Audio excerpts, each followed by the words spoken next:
Hey everybody, this is Johnny Beane, and we are live. It's June 3rd, 2020, 8:09 p.m. Eastern Time, 5:09 Pacific. I think this is how you do it. There we go. Oh, there you go. There we go. There we go. Hi, There kids. we go. Hey, man. Hi. Hey. Hi. Hold on a second. I gotta get my microphone up here one time. I say, Man, it's if it's hot here in Santa Cruz, man, I feel so bad for you, Paul, man. 112. 112. Now, That's why this. Look at this. We were playing the delay game. Oh shit. Yeah, I think there's a delay again with John. Oh God, help me. Are we playing the delay game again? Let's just start with 1. Jesus. 2. All right, wait. One at a time. Paul, go. 1. 2. 2. I said 2. 3. I don't know. Am I all right? How delayed am I? Well, we don't know. Oh God. All right, Johnny, you're 1. Paul, you're 2. I'll be 3. Then we'll go around like that. Johnny, go. 1. 2. 3. You're about 4 seconds delayed. Yeah, that's what I was telling him before we started. Oh He my would say, God. I would say 1. I would count to 5 by the time he said 2. Yeah, he's about 4 seconds delayed. Fucker. Yeah. Oh. That's not nice. you Really? seeing We're my gonna start the show with that? Oh. Oh, sorry. My grandma watches this. Well, she's hot. She's hot. Is she single? And I'll eat that grandma pussy too. Come on. Oh, Jesus. Oh, that's horrible. Oh, jeez. Oh man. All right, I'm gonna sign out again. Let's see it. Let's see if we can get this back. Sorry for the technical delay, everybody. It is what it is. We're good. Yeah. Hi, everybody. Welcome to Talking Guitars and 80s Metal. John Mancuda is currently experiencing technical difficulties. I am your lovely stunt pilot, Neanderthal, live from Phoenix, Arizona, where it's 112 degrees. And Dang. yeah, and hot, real hot, damn hot, Africa hot. I don't know if I'm going to be able to stay here if it's going to be this hot. Are we talking about Johnny's grandmother's school? Yes, I just heard Africa hot, and I'm like, wow. Yeah. All right, let's try the counts again. Let's see. Johnny, go. 1. 2. All right, we're good. Okay. All right, you're good. Are we good? Yeah. Yeah. Oh, great. Okay. You're good. All right. Good night, everybody. All right. Thank you. Welcome to Counting with John and Paul and John. This is like Sesame Street for perverts. It's just one beautiful clitoris, two lovely nipples. Wow. Before we get started, 3 input woman. Four Blumpkins on a Wednesday. yeah. Yeah, special day for you guys. It's Wolfgang Wednesday, and let's just thank Charles Green, Robbie Johnston, Music Therapy Labs, David Ennis, Thomas Santiago, Mike Neese, Connor Johnson, 5150, Michael Smith, some Dave Dude, and Steve Carmichael. Steve Carmichael. Oh, we did that well. Thank you, guys. And all of you were associated and named in the lawsuit to blame for all the shit we do today. So, well done. And sorry, I'm answering the your bosses. text. Yeah. So leave a thumbs up, subscribe here on YouTube, and you can become an executive producer, a channel member here on YouTube. And if you're watching on Facebook, you can like the page. You can I don't know what else you can do over there. I guess we'll talk about some of this. The whole thing about yesterday was not to be on Facebook, right? Yeah, it was a complete media blackout from like the record industry, the film industry. Yeah. It was supposed to be social media shut down so that people could have time to talk to each other instead of just blurting out crap on social media. Yeah, just fighting. So I logged off Facebook Monday night at midnight. Yeah. Okay. I logged off Facebook. I spent all day yesterday not on Facebook, although some of you guys are sending me messages. So I was replying back, within Messenger. But I didn't actually jump back onto Facebook till midnight this morning. you know? And then I go on there and I see everybody who shared those pictures, they were posting all day long on there anyway. Like nobody I admit I was. You know? No, my company shut down. My company. I mean, look, go ahead. I blacked out. Am I still fucking delayed? No. I hope I'm not delayed. Okay, cool. No, I said we're doing the show on Wednesday instead, so we could, honor the blackout, and stand in solidarity and whatnot. And then I didn't realize it was also a social media blackout. I thought it was just like a media blackout, like, shows like ours, and things like that. No recordings, nothing would be put out. No, it was like an internet blackout. It was basically, it was a blackout to get off the internet. See, I didn't realize that, because I'm posting posts about like Black Lives Matters and what's going on with the protests, because they're right outside my door. I mean, they're like a block away from me, like some of the biggest protests in the country. And, and even yesterday, oh no. Oh, fuck. There's my window. God, there goes the Captain America shield. There goes my window. The good news is the Captain America shield is not only collectible, it's also practical. No, I mean, look, I went out yesterday just for an hour to walk with those people. I went out yesterday and, it started off good. And everyone's like, say the name, say his name. And I'm like, George. And then it's like, no, man, you got to say the whole name. And I fucked up. I said, George Lynch. And it's like, oh, no. What'd you say? What's his last name? I said, Lynch. And then suddenly, like, thousands of black people hear the word Lynch and they're like, get him. And, no, got my Jewish ass out. Better be true. No, it wasn't true. No, I did walk around though. I did walk around with them for an hour though. Just, at one point, they were walking by. I saw them walking. I was like, well, let me go walk with them and talk with them. And, it's kind of more intimidating than you realize when you get up to those police lines. And again, the protests out here pretty much are peaceful, but you just see like a real intimidating line of cops armed to the teeth and a real intimidating line of National Guardsmen behind them. Oh, and dude, again, they were blocking the streets. I told you I was watching live streams yesterday and the day before. I was actually watching like people like actually on their phone filming as they're walking through, and the Army or the National Guard or whatever, they're blocking. What street is Guitar Center on? Is that Sunset? They're on Sunset. Yeah, they were keeping them on. They couldn't leave Sunset. Like they would turn, and every street was a tank. It was insane. They didn't block us off of Sunset yesterday. They basically stopped us at one point from going down I think it was Hollywood Boulevard to the Kodak. They didn't want us going to the Kodak. So I mean I was just basically walking, they were walking around Vine Street and Gower Street, and I'm like, I'm right here, might as well, I believe in the cause. And I said this on Facebook for those that follow me on social media. Look, just on a soapbox for a second, we really are a racist society. We do have to make changes. And obviously the police violence is out of hand and whatnot. But with that said, I have friends that also wear the badge for the right reason. I support good cops.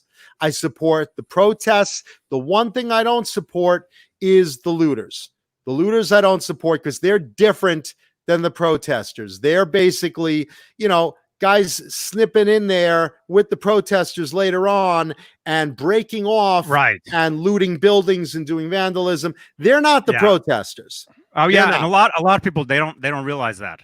They don't understand that there's two different groups of people that are involved in this. And I want to be real clear about this. The protests are there for the right reasons. I'm a white guy, even as a Jew. I'm a white guy.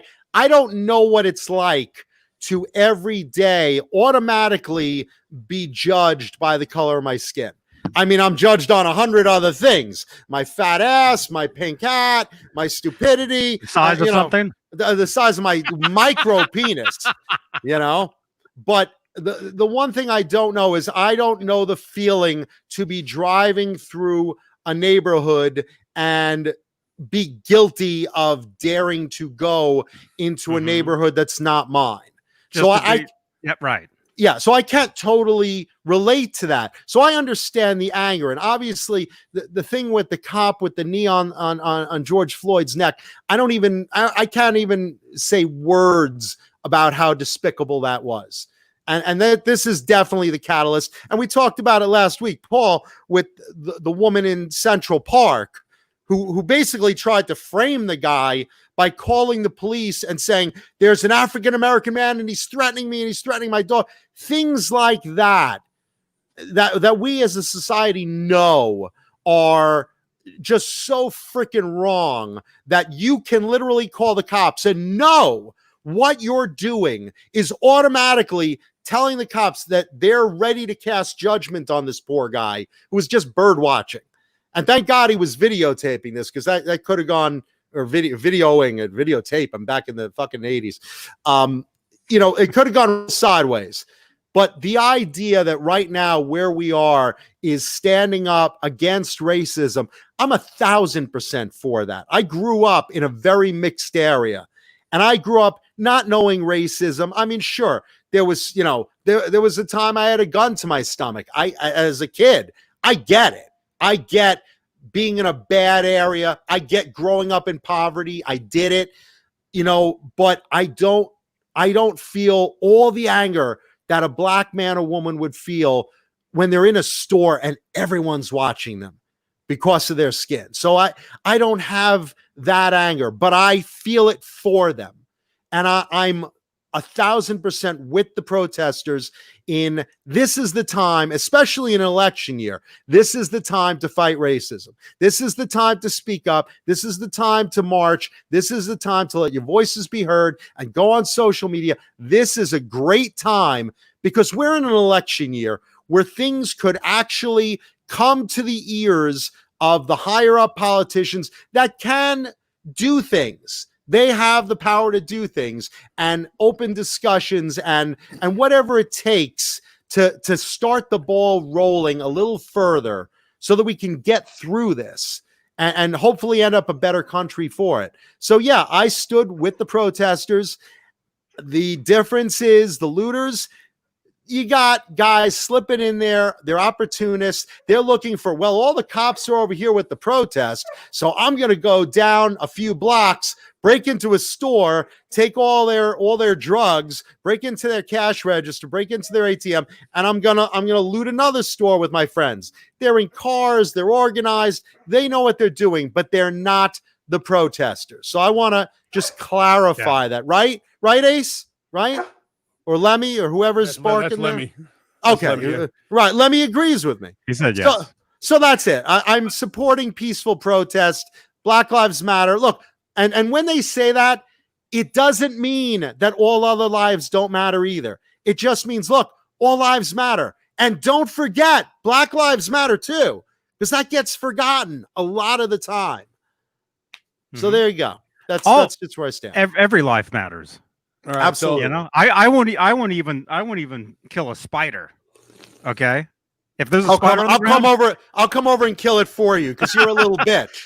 I'll pick up a bug on a piece of paper and put it outside. I've done that a lot. I do that all the time. The only bugs I'll smash are mosquitoes and crab lice on my pubes.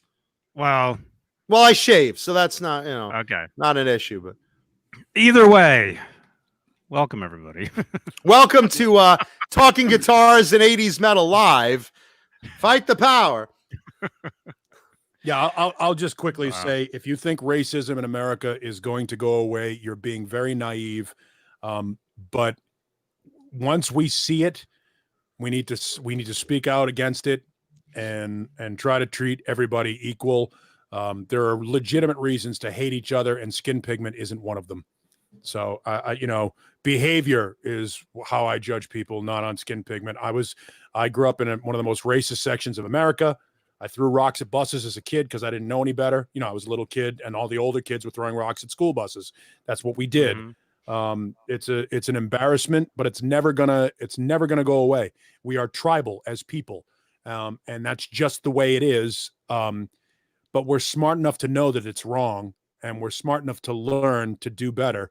I hope that someday that day comes. I don't know that it's going to come sooner than later, but when it happens, when a cop uses their badge as an excuse to bully anybody for any reason, black, white, male, female, trans, immigrant, whatever it is that you want to do, when the system gives you a license to be brutal to another human being, the minute we recognize that, that person should be punished immediately and have their life ruined, have their career taken from them, and be prosecuted to a higher extent of the law. Because when you're a law enforcement and when you're in a position of authority where you can actually manipulate the livelihood of somebody and you have the ability to use deadly force and affect somebody's life and their family and their career and all those things, you should be held to a higher standard, and we should hold those people to a higher standard. All people are assholes. All life matters. I support the protesting. It's when I don't understand. I have two questions, and I think I've talked about this before. I don't understand what a beat cop at 11:30 at night on a Tuesday can do to help.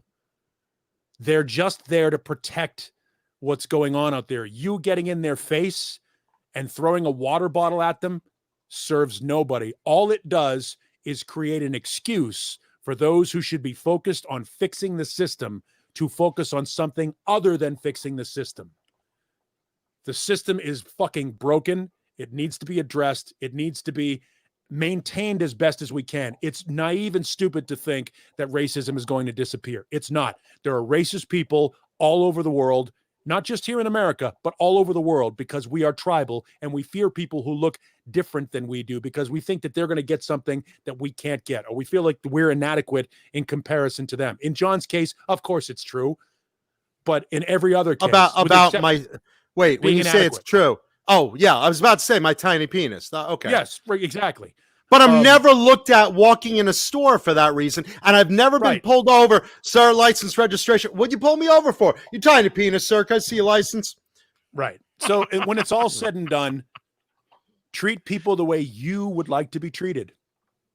Or as the great North American philosopher Dalton once said, be nice until it's time to not be nice. Yeah. And stop breaking fucking windows. Stealing a guitar does not help the memory of George Floyd. You're an asshole. Yeah, and this is why I was saying there's a difference between peaceful protesters and opportunists mixing in there to loot. Big difference. Huge difference. Yeah. And again, like what you said about the cops, I just want to reiterate, I have a lot of friends that put on that badge for the right reasons. You know, you may be mad at police right now, but the fact is when something goes wrong, you're happy to call 911. There are good cops out there. There are cops that are woke. There are cops that are smart. You know who hates bad cops? You know who hates bad cops the most in the world? Everybody. Cops. Oh, yeah. Oh, yeah. Cops, because when one of those guys fucks up, everybody in a blue uniform with a badge looks bad. Right. And a lot of people, and cops aren't getting rich. They're not doing it for the glory.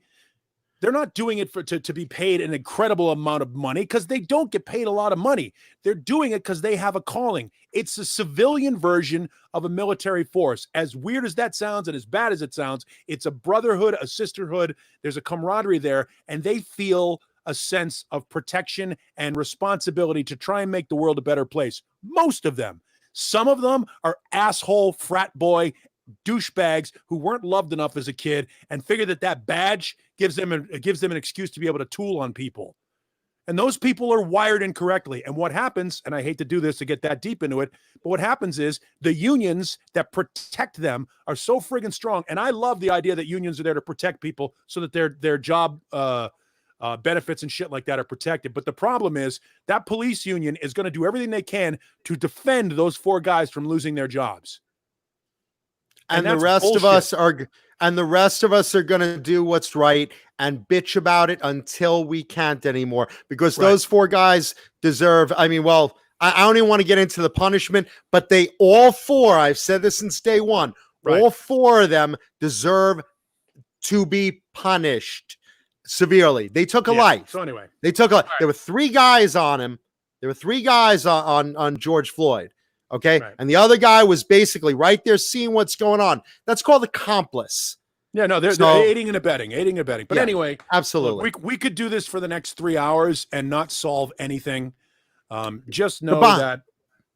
Would you say the bottom line? No, goodbye. I'm going out to the protest. Goodbye. No, the bottom line is let's just get it straight. In a nutshell, the discussions about racism are what's going to start cutting it down. You're right. It probably will never, ever totally go away. Nope. But I'd love to see an improvement. I'd love to see the system changed. I'd love to see police brutality and methods and judgments and punishments changed. And I don't want the good cops suffering for the crimes of the bad. Let's direct our anger exactly where it belongs, at racists. I understand anger and I understand rioting. I understand, a lot of people have been quoting Martin Luther King about the whole rioting is the language of the unheard. And there's also the other side of that is an eye for an eye leaves everyone blind. And the one that really irritates me is the meme that everyone is sharing, that whole never destroyed anything, never rioted, blah, blah, blah, blah, blah, change the world. Yeah, you forget the fact that he was shot in the fucking head. And that's how he changed the world.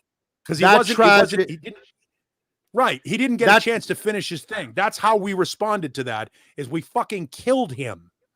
We as a society have some issues that have yet to be addressed and yet to be dealt with. And all I can say is, as an individual, I will not allow anyone that I see to pick on somebody or to abuse somebody in a way just because they're a different color or a different gender or identify differently. And if most people look around and you see something that's wrong and you don't fucking stand up and point it out and try to do what you can to stop it, then you're part of the problem. Absolutely. You're just as bad. And again, I've been quoting Martin Luther. I've been quoting Martin Luther King all week, because the fact is that was one of the greatest men who ever lived. And there were lots of quotes that can be taken out of context. But the biggest thing that he pushed was to stop evil with love. And that's what should really, really, really be heard. And that's what I'm believing. And that's what I'm trying to spread.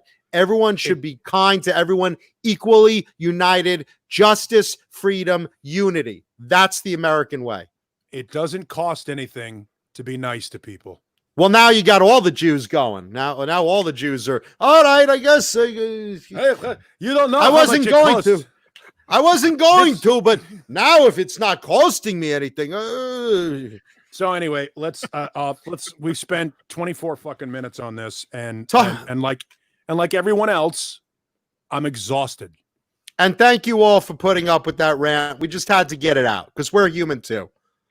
Yeah, and what's exhausting. It's people watching. I mean, what's right is right. What's right is right. I'm like, how is this happening? Why is this happening? And you'll notice through all of this, we're not mentioning politics. We're not mentioning any of that shit, because it's not a political thing. It's a human thing. Stop human rights. Stop treating each other like assholes. And if you're going to treat somebody like an asshole, please let it be Vince Neil. No, let it be Lars Ulrich. Let it be Lars. I like Vince. Let it be Lars. So Sean Zimmerman is asking a question about it. And Sean, respectfully, I'd love to be able to get into it and give you all the answers. But the reality is anybody that sees something that you know is wrong, and right and wrong are fucking clear. We know what's right and wrong. We know. You know it. If you're watching something and you see something and it doesn't feel right, it's wrong. And right and wrong are clear. And if you sit back and you watch wrong be perpetrated on people and you don't want to get involved, well, then you see your buildings burning because nobody got involved. So that's where I'll leave it. And let's talk about men who wear makeup and play pointy guitars. Nice. That's me.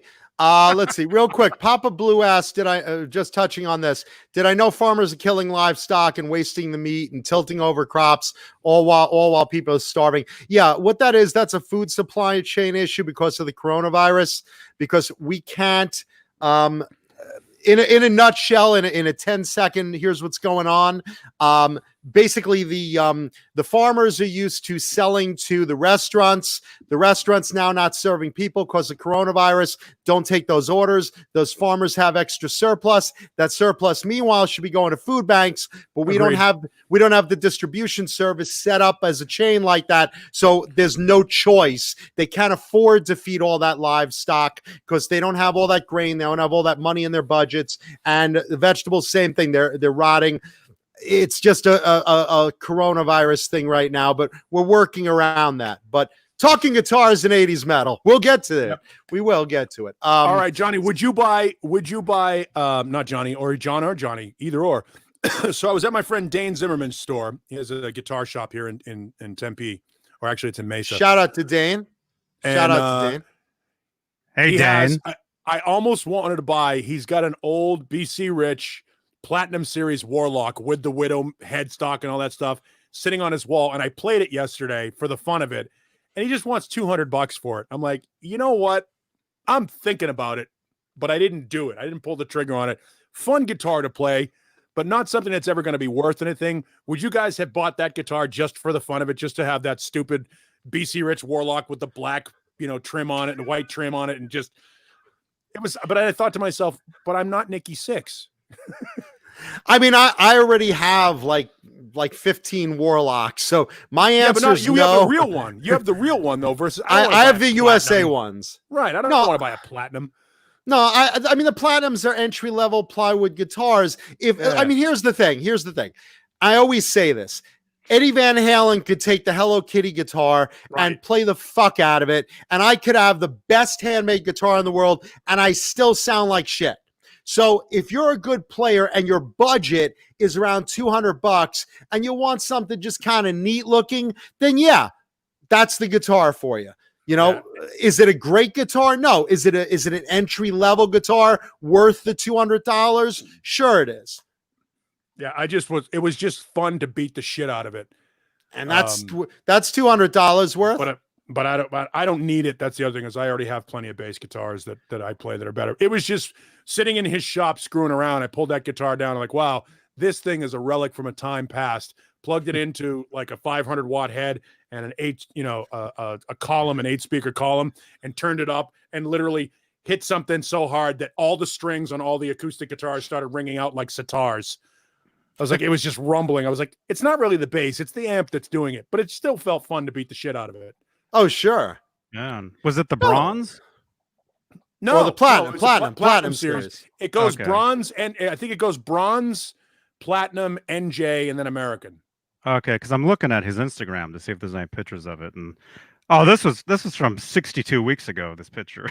It's still probably the same one. Oh, it's a bronze. No, he has a couple of them. Okay. No, he invested heavily. Yes. Well, no. Dane's guitar shop is an interesting place, John. You'd love it when you come in here. It's well, Dane's great. Yeah, his shop is all used.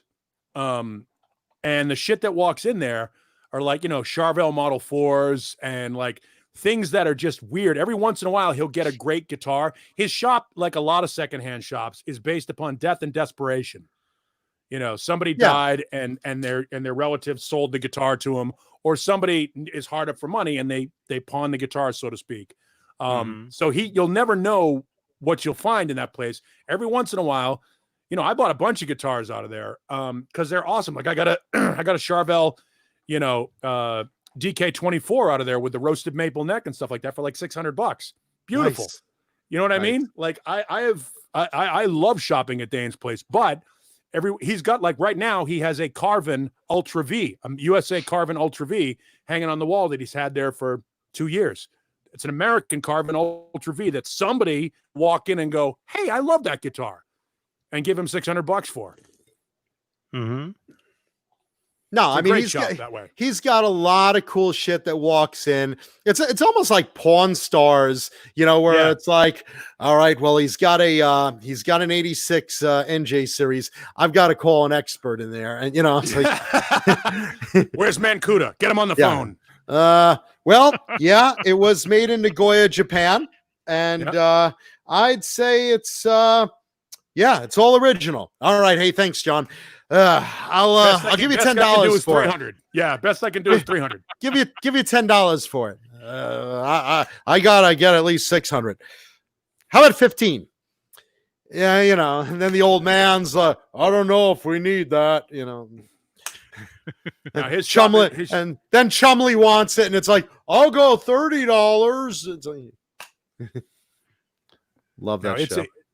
I used to like that show until it just got so douche-tastic, like everything else. Like, Pawn Stars, and what was the other one?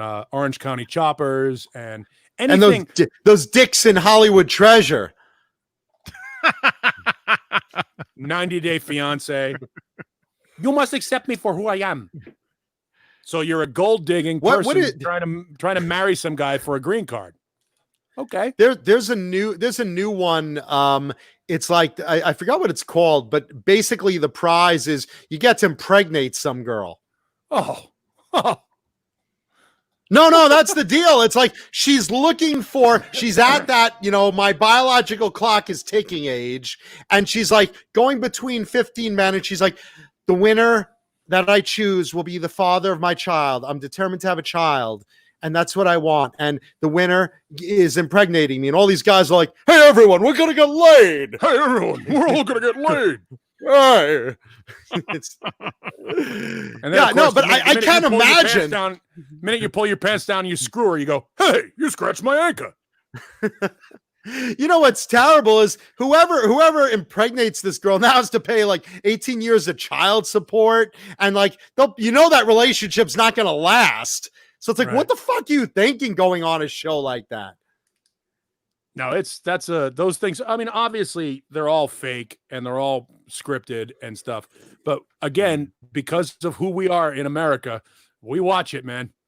I know. We love to see it. I do.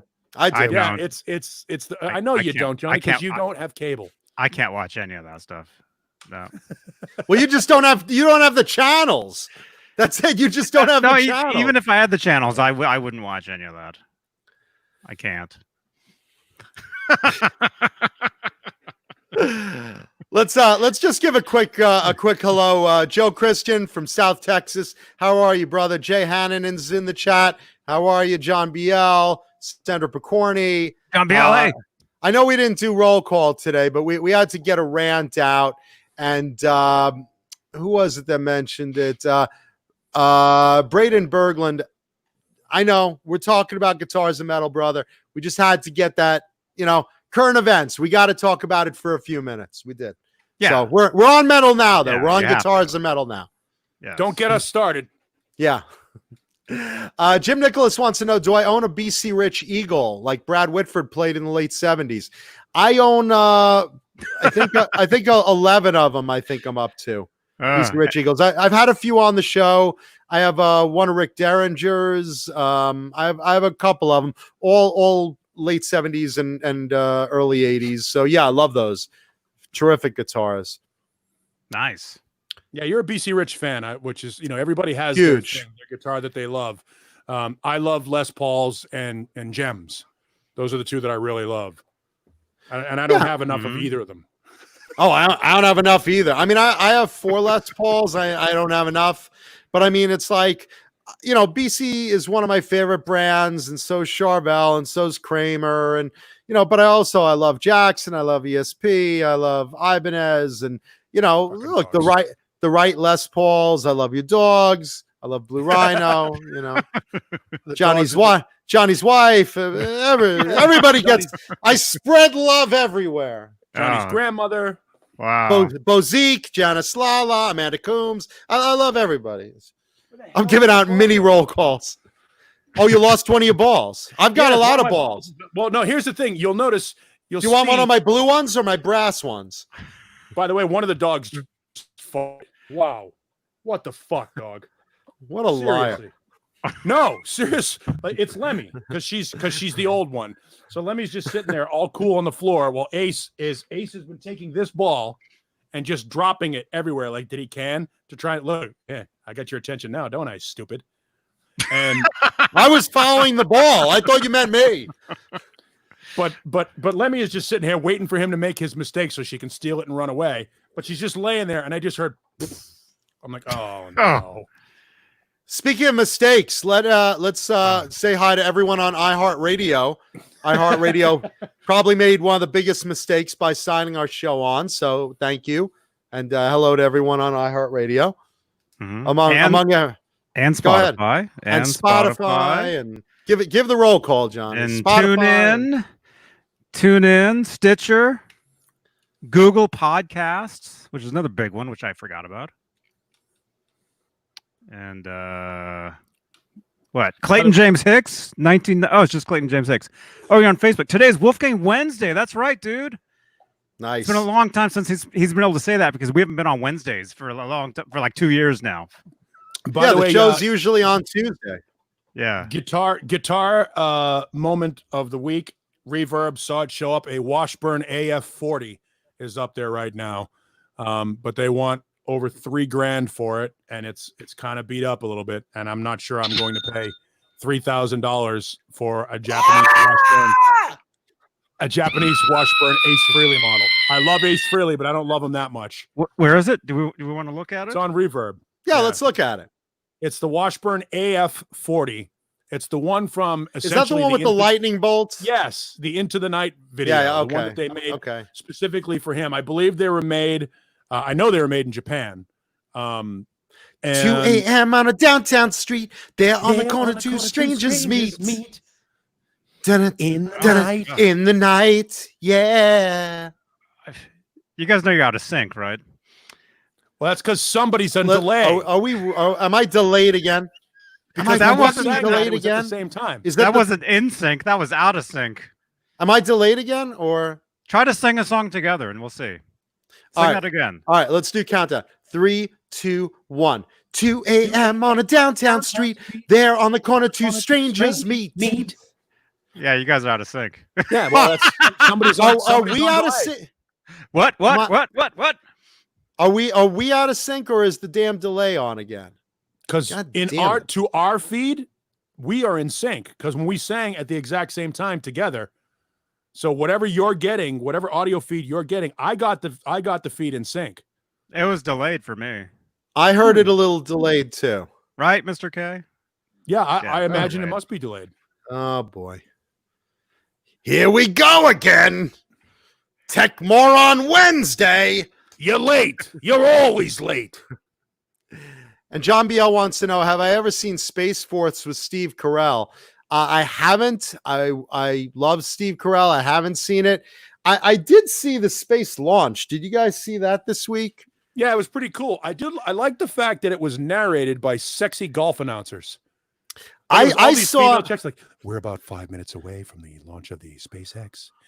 And it was like that. And you're like, and then they cut to them and they're like, they were really good looking women. Like, and so for the first time in 9 years, the U.S. is sending an American into space. You're like, yeah, you are. I was very excited. That was Space XXX, and the rocket looks like a giant penis, like Flesh Gordon. It's like a sex toy, like a big vibrator. I saw Flesh Gordon, and I think Barbarella at a double feature with my father at a drive-in as a kid. You'll shut up and watch the movie. But Dad, it's China.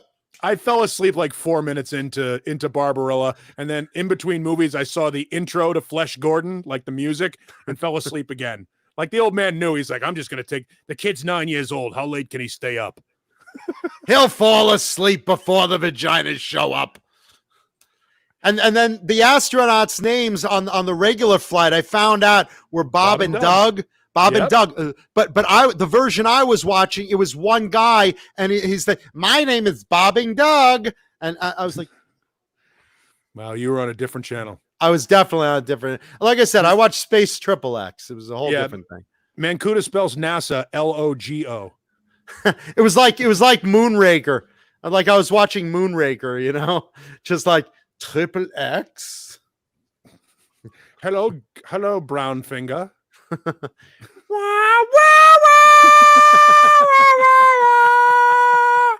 Hello, Mr. Bond. The man with the golden shower thumb. Poon Ray. No, Mr. Bond. I want you to rim me. Do you expect me to talk with that asshole in my mouth, gold brown finger? No, Mr. Bond, I expect you to toss my salad. My scrotum. I want you to scrotum shaken, not stirred. 0069. Jesus. Yes, Moneypenny. I would like you to put it knuckle deep. Oh my Oh, god! behave, James. Q, yeah. do you have something in a French tickler? Yes, money pushy. My favorite line out of any Bond movie was hello. Hi, I'm Plenty. Indeed you are. Plenty O'Toole. Named after your father, perhaps. I just love that. I just love that line. I watched Octopussy this week too, which again, worst. I mean, come on, they weren't even at that point. They're like, how fucking far can we go? Let's go with Octopussy. Let's see what happens with that. Hello, I'm Rex Reed, and for the first time in my life, I'm going to be talking about Octopussy. By the way, a Rex Reed reference is so old. We know our audience. They brought back Dr. No, except instead of Odd Job, his name was Hand Job. Yeah, and instead of throwing the hat, he's just doing this. Yeah, that's it. He's just the hat's sticking to his hand because he's got so much jizz dried up on it. Oh boy. The spy who shoved me. Oh, apologies to everyone at Bang Energy Drink who sponsors this bullshit. So, yes, thank you. Delicious Bang Energy Drink, full of energy. And they, of course, support all the shit we do. So, yeah. And Swiss Picks, of course, in new vagina pink. Look at that. There you go. I think that's what they call it. I have to ask. He's your friend, so. He's a friend of the show. Yeah. By the way, I'm just looking at. I heard all that. That's crazy. Hugh Caldwell just posted up. Rip Sally Cato smashed Gladys singer. I didn't know. I didn't hear about that. That's too bad. She passed. Yeah. Oh, that sucks. I remember seeing the Smashed Gladys record when it came out with the logo and the circle, and it was like a cool logo and stuff. I was like, oh, maybe this band is cool. And I put on the record. I'm like, well, wanted to like it, didn't get into it, but some people did. Some people dig on that band, so it just didn't do anything for me. I just saw remember the logo, the circle with the pink, and the big sort of. And it was at that point. Yes, it was at that point where everybody saw the Guns N' Roses logo and said, "Shit, we have to have a cool logo like that." There were like a half a dozen records that came out after Appetite for Destruction that had that same sort of album cover. The Almighty did it. Steve Jones did it with Fire and Gasoline. Smashed Gladys did it. Law and Order did it. There's like a whole bunch of these bands that did it with the circle logo and the cool thing in the circle. Somebody just gave us money. What was that for? And who gave it to us? $4.99 from Boner Jams. Boner Jams. Thank you, Boner Jams. Nice fade. Look at that fade. That's the fade. Hello to all the entertainers of the Johnny Bean Bonanza. Johnny, how the hell are you? Tell us all of your fantasies.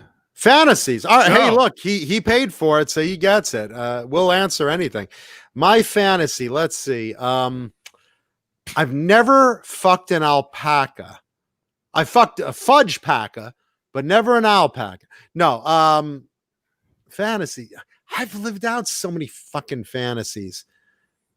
I guess the sexy hitchhiker thing is kind of hot. You're driving down the road and just, whoa, there's a girl with a suitcase. Are you going to LA? Well, yes, I am. I mean, no, I'm not. I'm only going up the road. Oh, no, you're the first car I've seen in 4 hours. And all the others were gay. Well, I mean, I could go to LA, but I mean, how are you going to pay for the ride? You're over 18, right? Yes. Okay. How are you going to pay for the ride? Oh, I don't know. I'll do anything. Anything?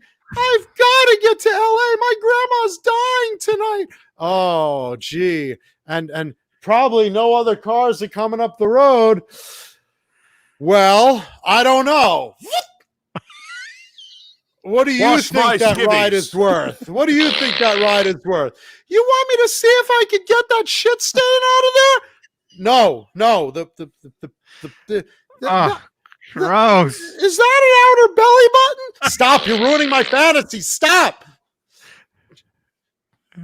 So that's basically my Paul. Johnny, go ahead. Is that a deflated balloon? Yeah, I know. That's a pretty sad-looking penis. Shush! Do you want to ride or not? Why's your balloon so small? Why is that deflated? Is that a gherkin? You're ruining it. Someone popped your balloon earlier. Do you want the fucking ride, or do you want to ride in the trunk after I hit you with the shovel? Oh gosh, it's funny when you get mad, you get way more Jewish. Do you want the ride? You know the cost of gasoline. Do you want the ride already? Look, I don't ask if you're a shix, all right? So why are you asking why my pants are down around my ankles? There's my tuchus. That's not what I'm looking for. Here, the schmeckle. Look, it's a schmeckle. Nice, circumcised, the whole 9 yards. Do you want the schmeckle or not? You want the ride or not? Huh? There, time's a wasting. So that really happened. I think Paul's actually acting out his fantasy with his dog right now. What are you doing? You know you're on, right? You know we're live. My dog loves me. Unlike your mother. She never loved me. My mother just sleeps with you for sex. That's just a booty call. So don't ever insult my mother to think that you're getting some affection. If my father wasn't getting affection during sex, you're not getting it. So Jim Nicholas just asked, hey, Paul, didn't you or one of your friends go to school with Christy Canyon? Yes, my friend Dave graduated high school with Melissa Bardisbanian, Kristen Canyon's real name. And I know Christy. I know Christy too.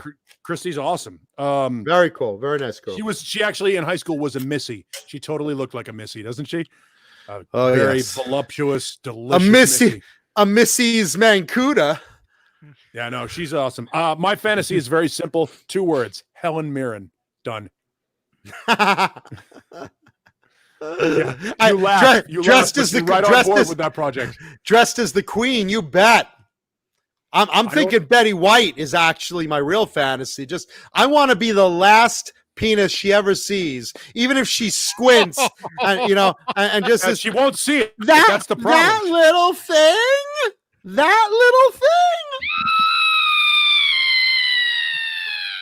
Quick, put it in your almost dead mouth.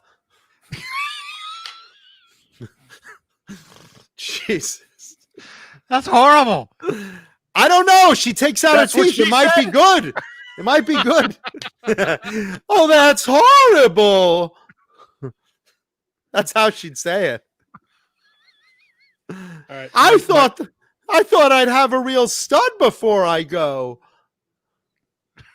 All right. I don't have a refrigerator full of Bang energy drink next to me, so I have to go grab a soda and see what kind of carnage the dogs have wreaked because it's been too quiet over here for too long.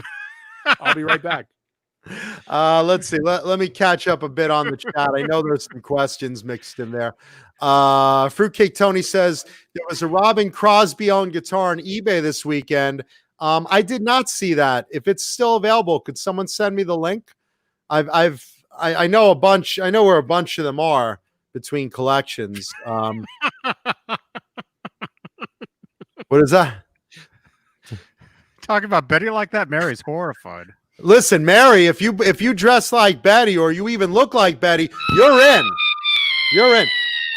I think if I'm not mistaken, Mary's in a wheelchair because I'll just wheel that over and just oh. Mary, you're in. Wait, let's see that again. No, I'll absolutely I'll ravage Mary. I will ravage Mary so much I will bounce her bones on my body. I'll probably snap her neck, but I mean, what a way to go, right? In disappointing sex with me. So yeah, Fruitcake Tony, if you could send me that link, even if it's cold. Oh, on a walker. Right. Yes, I have seen her. Yes. So that means she'll just bend over, and I'll make her look like a right angle. I'll just bend her over the walker like a right angle, just straight down, spine, and I'll.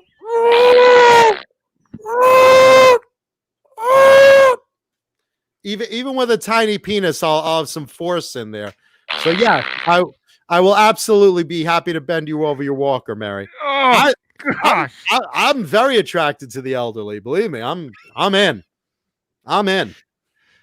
A little lube goes a long way. Speaking of banging the energy, Bang Energy Drink supports banging the elderly. So thank you, Bang Energy Drink. Always, always there for us when I need a little pick me up. It's like Viagra in a can. Thank you, Bang. Thank you, Lenny, Lou, and Mary. Thank you. Love you both. Let's see what else. Ben Tom, speaking of Bang Energy Drink, Bang Tom tried Bang's birthday cake drink, which actually, let's see. No, I don't have a can of it there. I thought I had part of a can of that, but it's Rainbow Unicorn. But yeah, no, that's a delicious flavor. It tastes like birthday cake. I love it. Let's see. Hello, James Severin. Jim Nicholas. Oh, Jim Nicholas wants to know what flavor Bang I'm drinking. Tonight's flavor is purple guava pear. That's good. I'll squeeze your pear, Mary. Or down there. Wherever they droop, I'll go for it. There they are. There they are. I'm in. Nipples 3 inches long. I'm all right with that. Sexy is an attitude. Let's see. For this comment, Jim Nicholas says, "Rest in peace, Bob Kulick." Bob Kulick, I definitely want to talk about because this is a whole thing. Bob Kulick has such a career, and brother to Bruce Kulick, if you're not aware, passed away a few days ago on the 29th at 70 years young, which is terrible. And we're talking a career that just went so freaking far. Let me just go over this real quick, just to touch on a few things you may not know. For starters, Bob Kulick was basically the unofficial member of KISS. And when I say the unofficial member of KISS, Bob applied to or auditioned to be in KISS in 1972. They liked him a lot. He almost got the gig. But right after him walked in Ace Frehley, and Ace was a little glitzier, so they gave Ace the gig.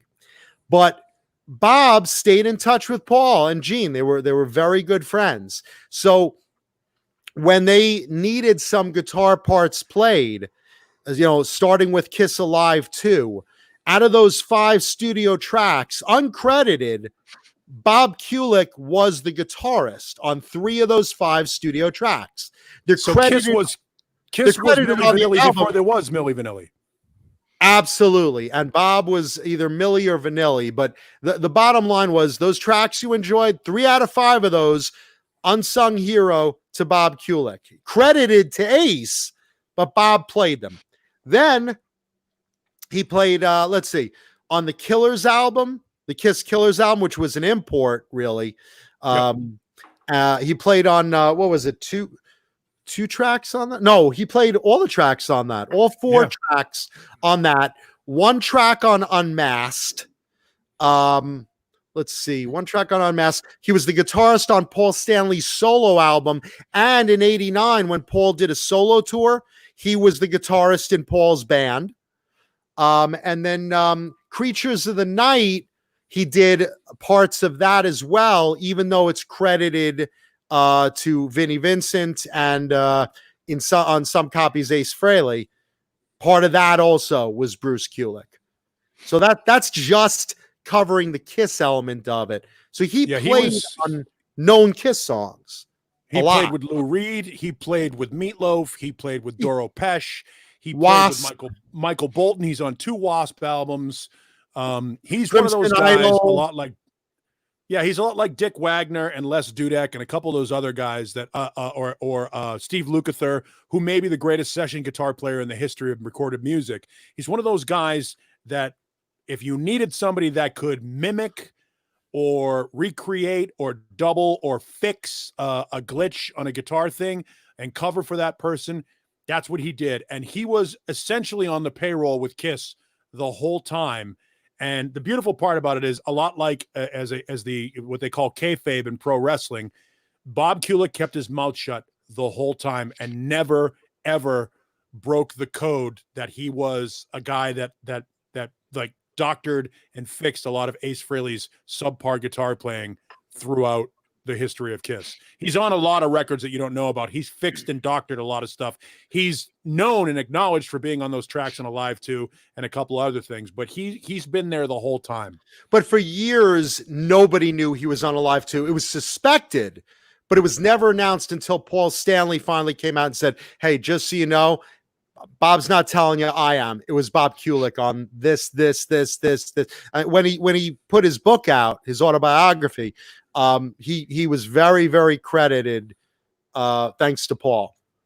And again, you know, during the Alive 2 recordings, he was told, hey, play in Ace's style. And he was such a good player that he could do that. Versus on Killers, for those tracks, which were all his, he was cut loose a little bit. And they said, you know, you could play it in the style that you like. You could play it as you. You know, we're still crediting, you know, Ace, but play it in your style. You can, you know, and you can see the difference. If you listen to those tracks, you can hear the difference in the style between his and Ace's, or when he played Ace's. Yeah, but he's, arguably one of the more unsung guitar players of his era. Absolutely. And interesting, didn't have a lot like Bruce. Bruce is like this as well. Neither one of them has that I need to be upfront and famous attitude that you're so familiar with all these great guitar players. Some guys are just great, and those that know. And he made a nice living. Bob Kulick made a nice living being the guy behind the scenes. He's the guy behind the curtain, did a lot of session work, did a lot of recorded work, and I'm sure got a nice little piece of publishing. I mean, think about that. If he got any money on the back end of Kiss Alive 2, he was set. You know what I mean? That record sold a lot of records, and if he was smart, you know, and he was also one of those guys, he had a lot of endorsements too. Like you saw him in a lot of, like when they would show the magazine, whatever guitar company, ESP or whoever it was, and they would have a dozen guys listed there. Bob Kulick would be one of those guys, and people would go, who's that guy? Who's the bald guy that looks like Bruce Kulick? Mm-hmm. And he was a phenomenal guitar player. And again, you know, we were talking about ego. Bruce is exactly the same way. He just is so humble. And we're talking, I think that Bruce is probably the best guitarist ability-wise that Kiss ever had. As much as I love all of them, I think that Bruce is absolutely the best technical guitarist they ever had. Yeah, we never know what Mark St. John could have been. Absolutely. And you know, to be fair, of course. You know, and no, Jim Nicholas, most technically proficient. And no, Jim Nicholas, I'm not surprised about Bob. I actually have it on my agenda to talk about him today. I didn't think we'd go into it right now, but we're in it. Rock and roll. Thank you for, you know, pointing that out. But yeah, no, the thing about Bob and Bruce that's sad is toward the end, they kind of butted heads together as brothers a little bit. And look, brothers do that. Of course, you love your brother and whatever, but you know, there was a little tension between them, and I hope they worked that out. Before. Well, I'm sorry to hear that. You know, and look again. And Bruce says he regrets that they never did. Like that's the thing is we have this tendency to be very stubborn, while we think we always have another tomorrow to make it right, or somebody is going to apologize, and then you realize that tomorrow isn't promised, and all of a sudden he's gone, and now you have to live with that unresolved issue. The issue was that Bob was selling merchandise with a little bit of a Kiss brand. Oh, right, the merch. Kulick Brothers type thing, that they were both the brothers who played in Kiss. And I don't think Bruce got either his piece or his acknowledgement to it. And look, you know, that's something that's between the two of them, and it's unfortunate that ruined a relationship over money, which is always the way things go. Money or a woman. It's sad, and you know, both of them incredible players, good guys, and again, condolences, of course, to Bruce and the family for the loss of Bob, and to us as fans. You know, he really didn't get the credit that he deserved, and that was by his own choice of being that humble and friends with Paul and Gene. You know, it was interesting. I saw a quote from him that was, you know, it wasn't my place to say my contributions to KISS. That was something that it was an agreement that was made between me and Paul and Gene, and I honored that agreement. I mean, you got to respect a guy like that who was able to keep his mouth shut for 40 years.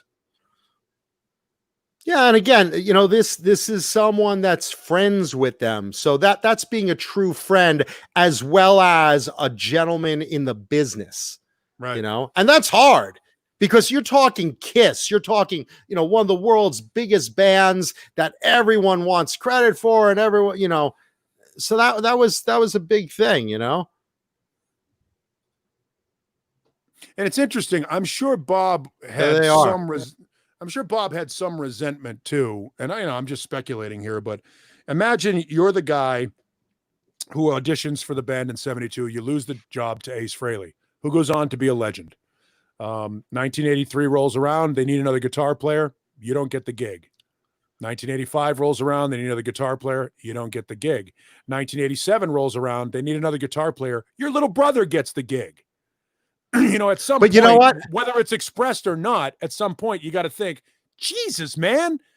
So, you know, maybe he got a nice salary and kept his mouth shut. Maybe he recommended him for that. Bob, I was going to say, Bob did get Bruce that gig. Bob got Bruce that audition. He said, hey, you know who would be good in the band right now? My brother. Let me introduce you to him. That was Bob bringing Bruce in. Absolutely 100%.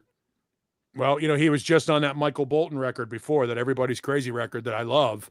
And of course he was in Blackjack and you know, Bruce Kulick would have done okay anyway. I think he would have found a place for his outlet, but he was the right guy at the right time. Pretty nondescript as a personality in KISS, which was probably good given the time that he was. That's what they want. That's what they want. Yeah. And it sucks. It sucks that you know, Bob Kulick was and I can't believe he was 70. Like when you hear that he was 70, you think to yourself, "Oh shit, I'm old." Like we don't want to think of our favorite rock stars as in their 60s and 70s. Like rock's supposed, you know, our bands are supposed to be a snapshot in time, and we all want to pretend like we're 15 and 16 for the rest of our lives. Some of us act that way every Tuesday night right here on YouTube from 5 to 8 p.m. You know, my maturity level is that of a 10-year-old, you know, and I'm hung like a 2-year-old. So I mean, you know. So if you do the math, he's 8 years old. There you go. 8 minus the 2, or 10 minus the 2. I see. Right. I have the math skills of an 8-year-old too. Right. Well, then we got to factor the metric system in, and that's when we get really confused. Well, fractions. I always figure out fractions when I'm looking at my dong. So.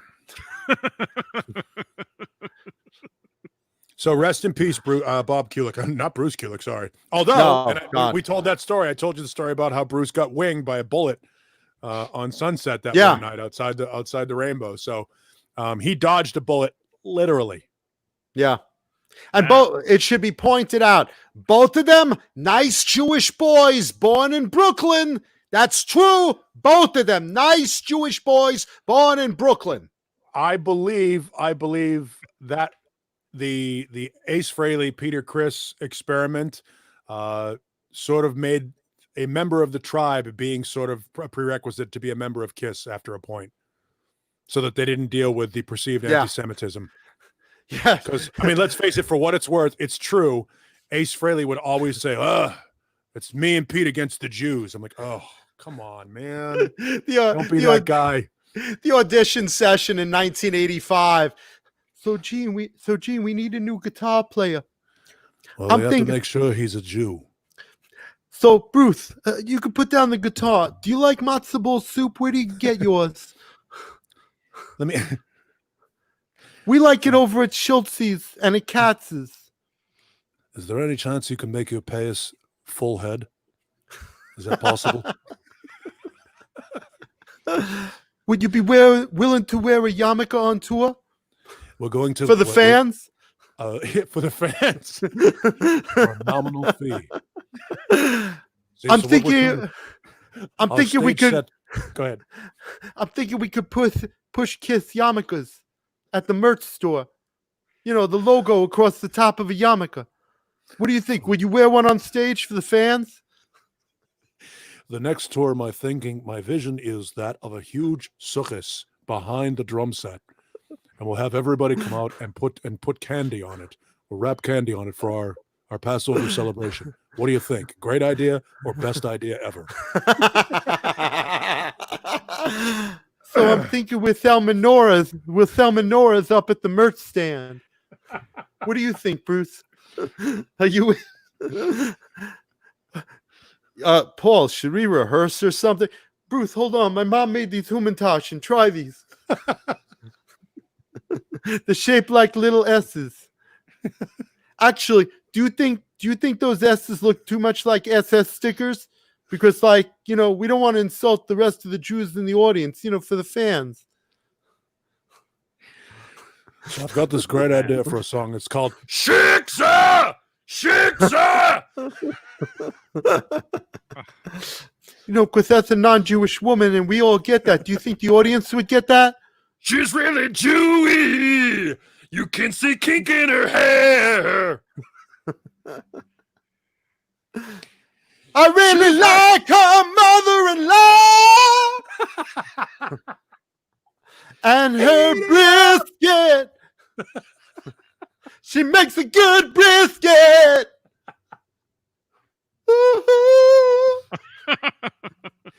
She'll make a lovely wife sometime. How many of you out there have slept with women and you sleep with them and it's just for sex, but you wouldn't want them as the mother of your children? How many out there? Raise your hands. I'm raising nice Jewish children. She's the mother of my children. I respect her. Respect her! Respect her. Yeshiva! Yeshiva! Go! You gotta go now! Yeshiva! Yeshiva! You know, it's really How many funny. Gentiles will pull a yeshiva joke out there? Not many. Bruce is on the side of the stage looking.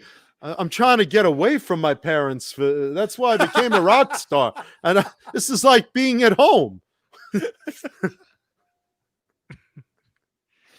Oh, boy. That's a good one. Crazy. Lick it up if it's kosher. Oh, you call your mother. Lick it up. This band's full of Jews. This is so wrong in every way. And I just would like to say, for the record, jokes, funny, sense of humor. Look into it. Yeah. Well, that's Look, what everybody needs that, you know. You don't come on this show. You don't come watch this show to get serious stuff. I mean, okay, the first few minutes we had to get the racism thing out. But the idea is you come here for an escape. We want to talk guitars and metal, and we want to have fun. We want to entertain you. We want to take you away from the world that's outside your window right now for a couple hours. So, and yeah, besides, we're making Jewish jokes. It's the fun kind of anti-Semitism.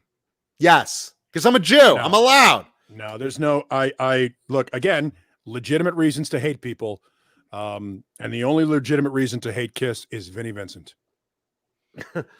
Vinny, right here, Vinny Vincent. Oh, he didn't show up, man. But it doesn't matter if we hate him because he's not around to hear it. I don't hate him. I just hate how he is to fans. I love his work. Yeah. Excuse me. I always loved how Paul suddenly became from like South Carolina. I tell y'all, I'll tell y'all. When's the last time you used the word y'all in New York, Paul? That never happened. How many of y'all have a Jewish mother out there? How many of you all have a Jewish mother-in-law out there? And you still married her? That's because she's a good cook and you know it. Woo-hoo.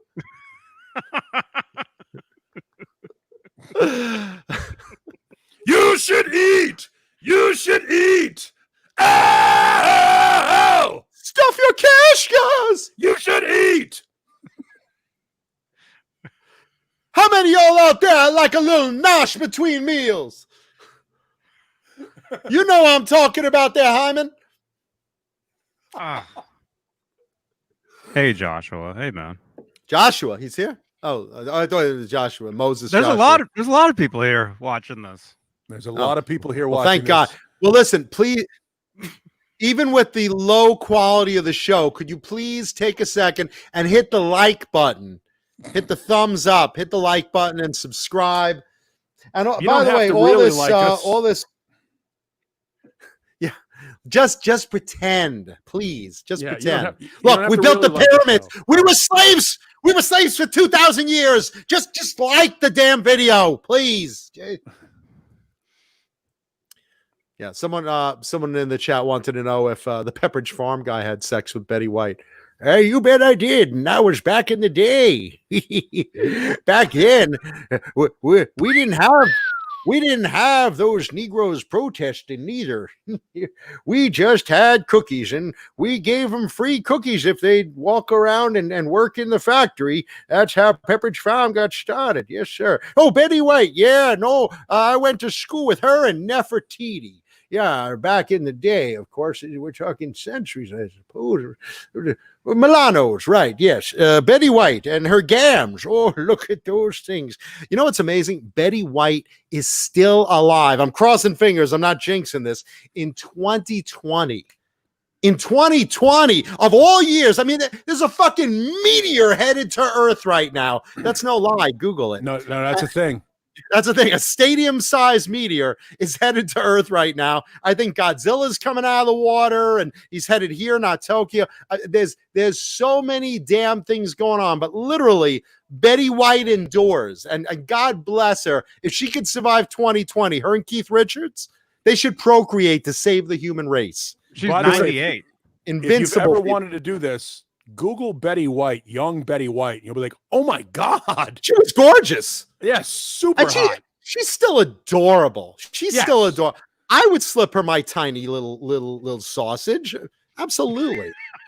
Right after I'm done with Mary, look, I'll have a three-way. I'll go to the home and they'll be like checking their pulse, and I'll be like pumping away, and they'll be like, is it in yet? Yeah, I'm giving it to you. I'm giving it to you. I don't feel a thing. Yeah, I'm giving it to you. Damn it. Enjoy the beef. Look at her. Yeah. Look at her. She's she looks like she looks a lot like Jane Wyatt from Father Knows Best. Well, I'll be her daddy knows best. I still don't feel anything. John, it's your mother. Why do you have to be so vile? Why are you so vile when it comes to women? You know this is why you're still single. Because the word nice is the first thing about being a nice Jewish boy, and you, sir, are not being nice. Girls don't like crude humor. Girls are very pure. They don't like dirty jokes, John, or foul mouths. I said, Mom, girls love that foul mouth when it's between their muff. Yes, Mom. Oh, my goodness. Why do you have to use such terms? I've been on the phone with my mother nonstop this last week because, as you remember, my father went into the hospital. How is he doing, by the way? My dad, for those that care, which doesn't include me or my mother, Right. no, for those that care, he had water removed from his heart, water removed from his lungs. Unfortunately, he's diabetic. He had a few toes amputated years ago, and now he has an infection in the bone of his heel. So they're removing part of his heel, and they want to remove his leg. We're fighting it tooth and nail, and we're trying to save the leg. But my mother's like, they want to take off your father's leg. And the greatest thing in the world, this is just here we go. The greatest thing in the world is, your father's going to lose his leg, and he's going to do it because I keep telling him to keep changing his socks because he's diabetic, and keep soaking his foot and watch his diet and don't eat sugar, but he doesn't listen to me. And you know who suffers? Me. It's hard on me. That's right. It's hard on me. Your father's going to lose his leg. You know what that's going to do to me? It's going to be so hard having him hobble around here, and I have to go upstairs and get him something, and then he wants me to bring him food over there. It's hard on me. I'm the one who's suffering, John. I'm like, wait. God, take me now. Yeah, and my father's probably like, I'll tell you what, fuck it. You can keep the leg. Take the rest of me. Just chop the leg off. Leave it in the bed. Take me. Can you amputate? Can you amputate my wife from me? Can you amputate her? If I can't stand that nagging, I'm glad I'm here in the hospital. That sponge bath was the most sex I've had in the last 40 years. I'll just tell you. Oh, yeah, I'm telling you, she's killing me, and literally hearing her say that, your father's having his leg chopped off. I'm the one suffering. I'm like, he's having his fucking leg chopped off. You're suffering. You're not suffering. He's suffering. He's losing his leg, maybe. What do you? Well, I don't want to be married to a peg-leg pirate. I'm going to divorce him. I mean, what's he going to do? And they want to give him a fake leg. What is that, like a bionic thing? Will he be running around so fast? Will he be hopping? Will it be one of those bouncy legs? Or will he look like a pirate with one of those wooden peg things? Oh, God.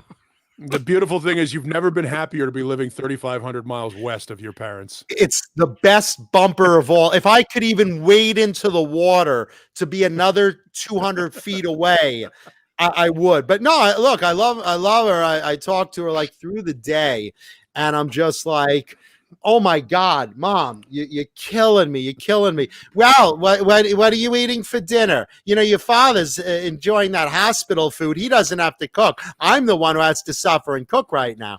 Oh, Christ, will you shut up already? I'm hoping this hospital food will fucking kill me already. He's like, could you put more sugar in my Jell-O so I drop dead? Can you?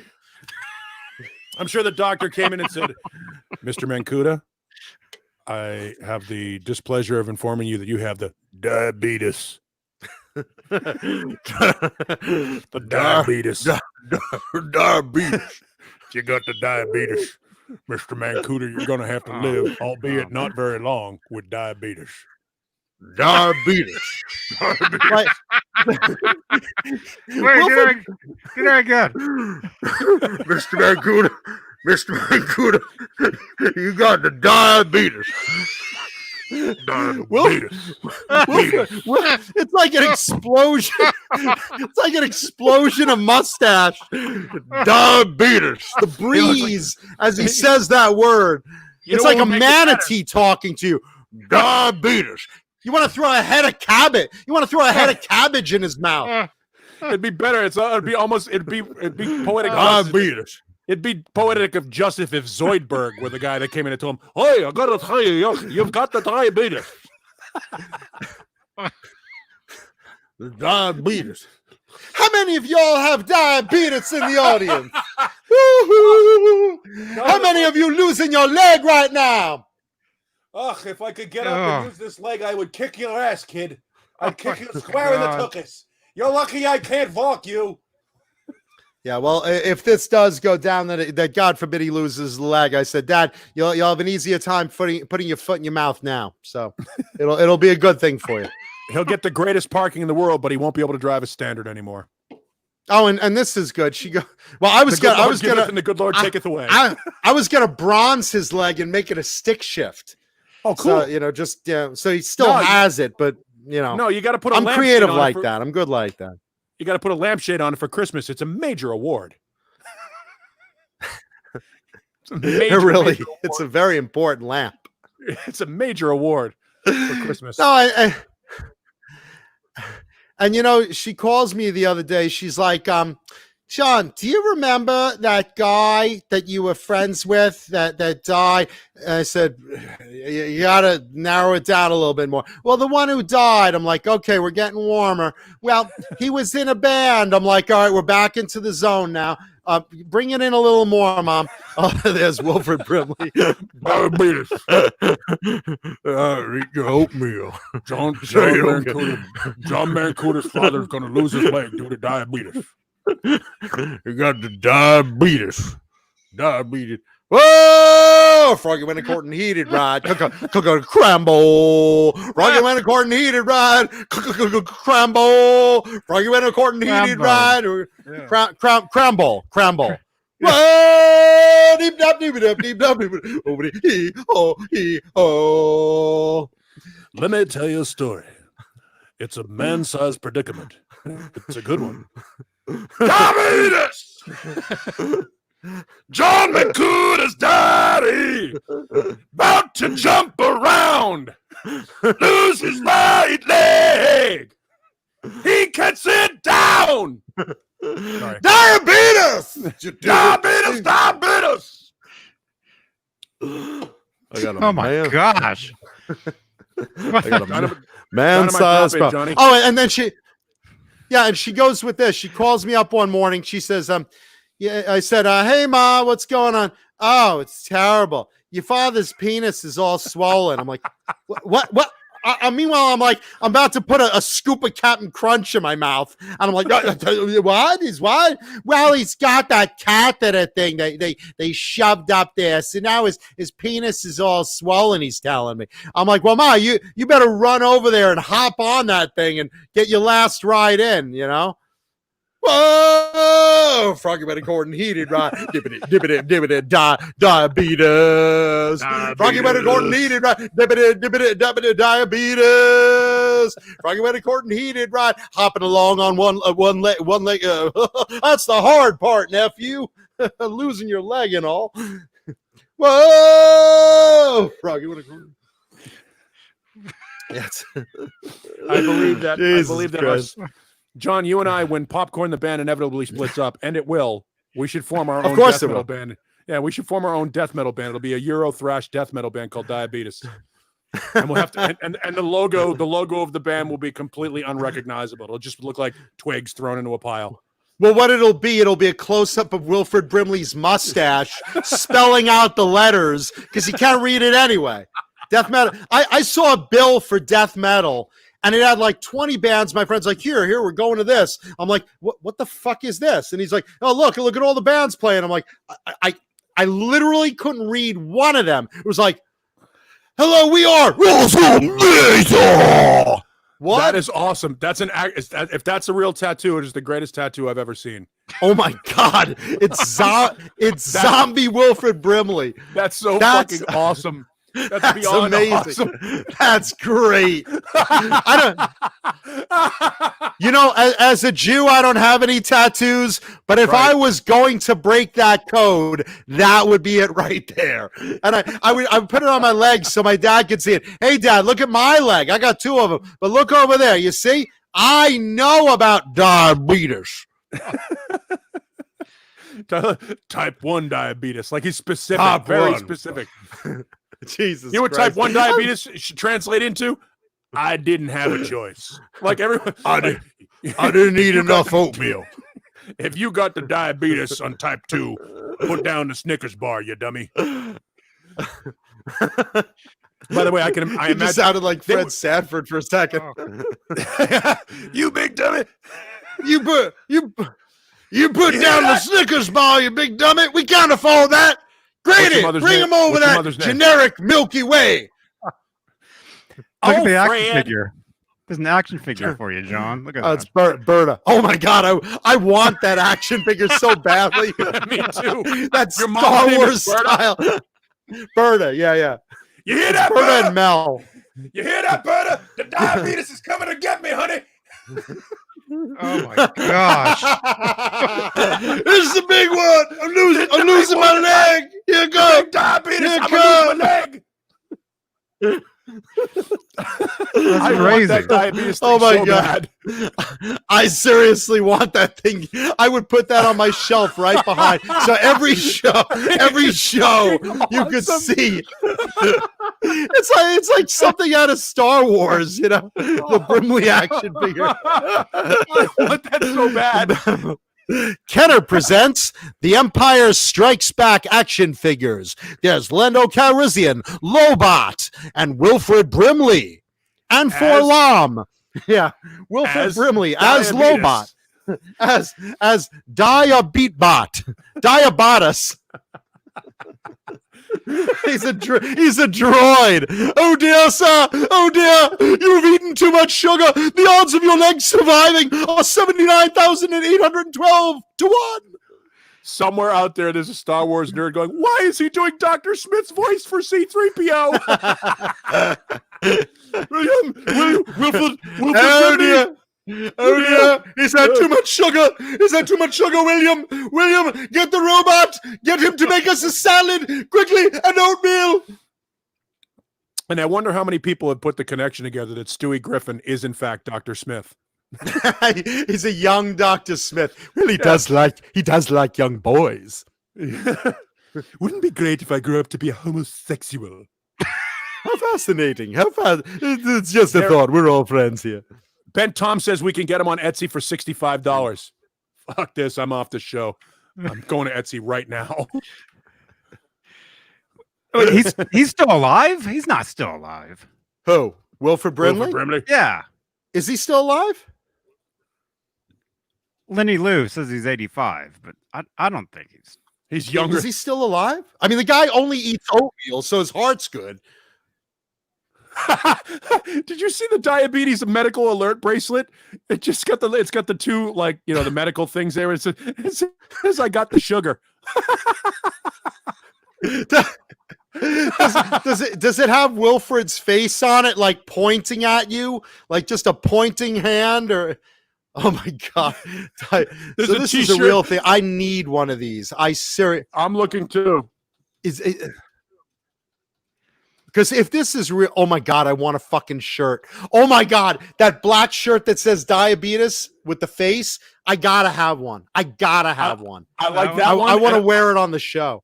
I also like the little diabetes one. No, I like that. The one on the right. I like that one. I mean, I love the joke, eat shit and diabetes, but the one that just says diabetes with that stern face.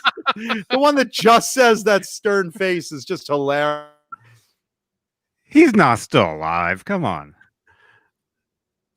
He was old when I was a kid. John Biel, is he still alive? Yeah, John Biel. He's got, you know what? You know, Wilford Brimley had what I call Abe Vigoda disease, which is where you look old even though you're not. Like Abe Vigoda, when I thought he was like 27. Wasn't he like 27 in Cocoon? Yeah, he was only I thought he was like 27 in early Cocoon. 40s or something like that in Cocoon. Same thing with Abe Vigoda. Abe Vigoda on Barney Miller was like 38 or something like that. He looked like he was 70. Abe Vigoda disease is when you look way older than you really are. Wilford Brimley. Johnny is determined to find out whether or not John Biel. Yeah, he's still alive. Really? Oh, I got to book him on the show. He's only 85. How great would that be? He looked 85 in the 80s. I know. Jesus Christ. Do you think he's actually like a vampire and like we never suspected him and Betty White and Keith Richards like as a coven of vampires? Here's the thing about Wilford Brimley, and I think he's still fairly like spry. Like I think he's completely alert and shit. He's like Betty White. He's one of those old people that's completely got his shit together and will knock you out. It will knock you out if you sass him. I mean, look at this picture. That's definitely from the 80s. Yes, and he looked like he was like 70 there. Look at that. He's probably like 42 in that picture.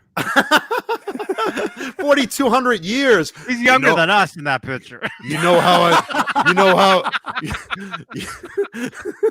I know you had the diabetes? I sucked your blood because I'm a vampire. I'm Wilford Brimley, and diabetes made me look like a 17-year-old as a 70-year-old as a 17-year-old in high school. I look just like this. Maybe he had Benjamin Button's disease and he was like born like, 90 years old looking and now he looks like he's 15. He's going to be in a boy band soon. You know what I love is if you look through all Oh those my pictures, you can God. see the emotional range of Wilford Brimley. Here he is happy. Here he is. Oh, he's very angry here. There he is crying. He's very sad. Look, in that picture, I Jesus bet he's Christ. 23 years old. No, in that picture, that's when he was like 6. He looks like he hasn't squeezed out a shit in like 20 years. In that He looks picture, like he's just that was picture eternally day in 6th grade. constipated. Yeah, that's one of those pictures from the 1920s when he was a kid. He looks Yeah, when like his parents took him Spanky to from Sears the for Christmas. he's like Spanky from the Little Rascals. Jesus Christ. Oh my gosh. You know, I'd like to join Kiss after Ace Frehley. Hello. All right, we'll give you a chance. Like, how old was he in that picture? 11. God. He was probably like in his 40s there, and that looks like it's in the 70s, Jesus Christ. right? You know what it is? He was born with a mustache, and just as a toddler, he had no hair. I mean, that's him as a toddler, I think. I think maybe his Like a mother baby was, walrus or something. perhaps his mother was wearing a merkin at birth and it just stuck to his face, and he just had it there his whole life. Oh wow, look at him without the mustache. It's like He he looks lost his older. pet ferret, but it was on. It's like he lost his pet ferret, but it was on his face the whole time. He looks older Have you without the seen mustache. that ferret? Look at that picture Oh of him my right God. there, and then look at the picture to him to the left, where he's clearly 30 years older with the mustache. Which picture does he look healthier in? Healthier. I don't see any of them. He's like a miracle of science that he's alive. Yes, Andy Reid looks like Wilford Brimley. Holy shit. Cocoon. We'll never get any older and we'll never die. And he's lived for that. He'll never get any older, and the guy just doesn't age. He was already aged like 80 years ago. And I can still knock your shit out. Just keep And he that in mind. could. Mancuda, my dong is 20 times the size of yours. Just understand right. it. I brought you into this world and I can take you out. Jesus Christ. Somewhere out there, Wilford Brimley's family is like, call the lawyers. I got to see how old he is in that picture there, because I'm afraid he's actually younger than me in that picture, and that's very scary. Let's see. That's probably from Cocoon. He was in Cocoon, right? Yes, he Yes, he was. And that's bet. what, 88, He was Him and 50 Brian- in 1985. Him and Brian Dennehy. 85? Okay, so he was born in 1934. So 34, what does that give 40, us? 50, 60, 70, 80. He was 50 in that picture. Yeah. And you are? I'm not 50. I'm 52, and he looks significantly older than me in that picture. I'm 29 every year. Yeah, Yeah. me too. I don't give a shit. I made every year is bonus time as far as I'm concerned. You know, if your father dies on the operating table, I hear Wilford Brimley is single. Keep this in mind. Take a look at that guy. All right. Then take a look at me. Uh-huh. Jesus Christ. That guy in that picture is 2 years younger than me.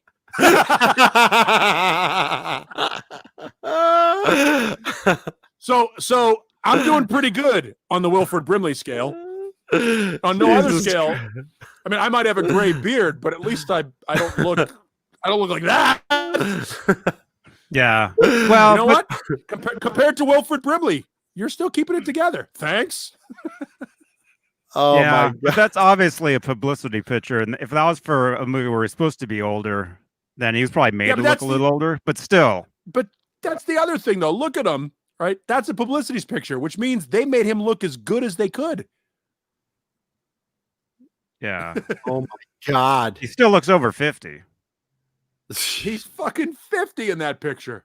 How the fuck is Right? he 50? Or he's probably 55 in that. But that's 85. Yeah. Let's add 5 years because that's what you do in Hollywood. You know, He was born in 34. It said 40, 50, 60, 70, 80. Yeah, Wait, so he was John- 50.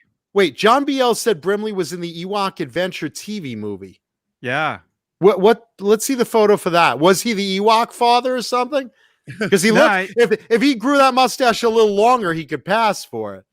He was like some sort of like forest guy or Jim something. Nicholas says He played BABYMETAL.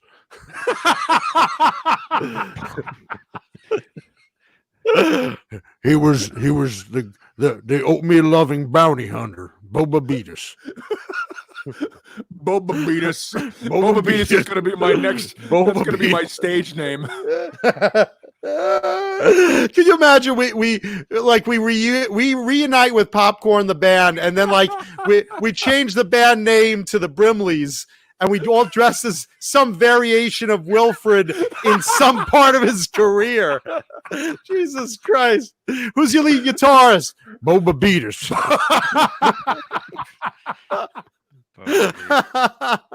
You know, I can probably get you the opening slot on our final tour for a nominal fee.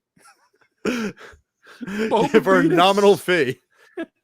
So he was about BABYMETAL is the funniest Of course word we I've do ever it for. he was about the same age here than he was in that other picture. He's about the same age. Look at him. Is he sucking dick or playing the flute? What is that he's popping in his mouth? Jesus Christ. Do you Ewoks have diabetes? He's got that little kid in the middle picture. Son, make sure that you order everything sugar-free lest you obtain the diabetes. That's a girl. I know you kids like sugar and candy and stuff, but Oh, God. Is it me or where are your parents, by the way? you've never seen Wilford Brimley and Denver Pyle in the same picture? It looks like Uncle Jesse from the Dukes of Hazzard. Do you want to? How many action figures does he have? Do you want to take a bath with me, little girl? Oh my gosh. You know, when it's finally over, it's going to say on my tombstone, "Here lies the body of Wilford Brimley, DIABEETUS." Oh. Holy shit! Yes, 84. Brimley's popcorn band. Oh yes. You know what's funny? Could you imagine his dentist like having to nurse, could you please get me something to prop this mustache up? I can't reach his mouth. I can't get in there. It's like a tumbleweed on his head. I can't get in there. Nurse. Guy just shows up with a weed whacker. No, that's my personality. He's like alfalfa with that little hair up on the top of his head. No, you can't cut it. It's my personality. There's a very good chance that Wilford Brimley is Sam Elliott's father. Descended from Teddy Roosevelt. Yeah. Jesus Christ. Can you imagine how much wax it would take to tame that thing? Jesus Christ. Wow. That'd be funny if Wilford Brimley applied for Kiss instead of Bruce Kulick, and you know, and Paul's like, you know, I kind of like that guy. He's pretty good. I do think that he looks. He also gave me a warning. The reason why we didn't take Bob Kulick is he looked like a magician. This guy looks like Gandalf with a bad thyroid. Gandalf with a case of the diabetes. He really had a good rhythm with him, I think. I'm afraid he won't look good on the album. I don't know, but he gave me a recipe for oatmeal cookies I really want to try when I get home. I've come up with a good character for him. We'll just wrap him in a Baby Ruth candy wrapper and just put him on the stage. He said he wrote a song called Crambo.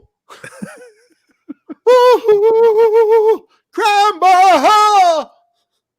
Insulin! Froggy went a corn. Froggy went a corn. He did ride it. Ooh, ooh, ooh, ooh. Crambo! God of sugar! And diabetes. Take your insulin! You don't want to lose that leg. You're gonna die if you eat that sugar.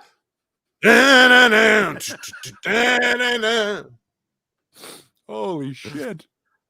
Lose your leg! Lose your leg! Oh, I got a drumstick! Lose your leg! Lose your leg! Don't take the right one! Don't want to look like a peg leg pirate! Insulin! Insulin! Oh my God. Dang.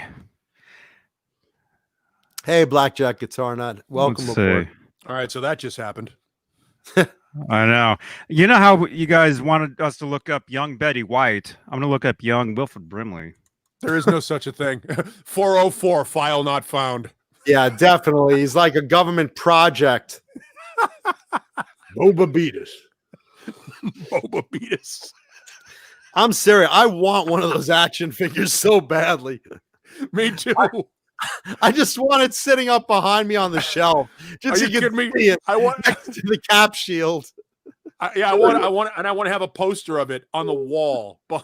Like I'll replace the Eddie Van Halen thing with the Wilford Brimley BABYMETAL. Do they have Johnny? Do they make a Wilford Brimley poster? I would love that. Oh, I'm sure.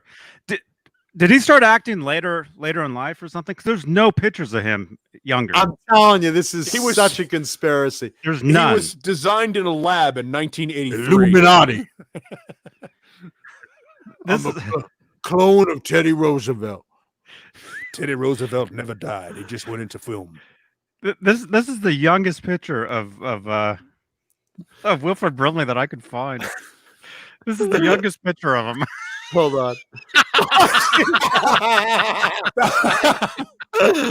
I was on the high school baseball team then. That was during his hip hop phase when he went by MC Diabetes. run Diabetes MC. Oh, geez. Notorious Diabetes.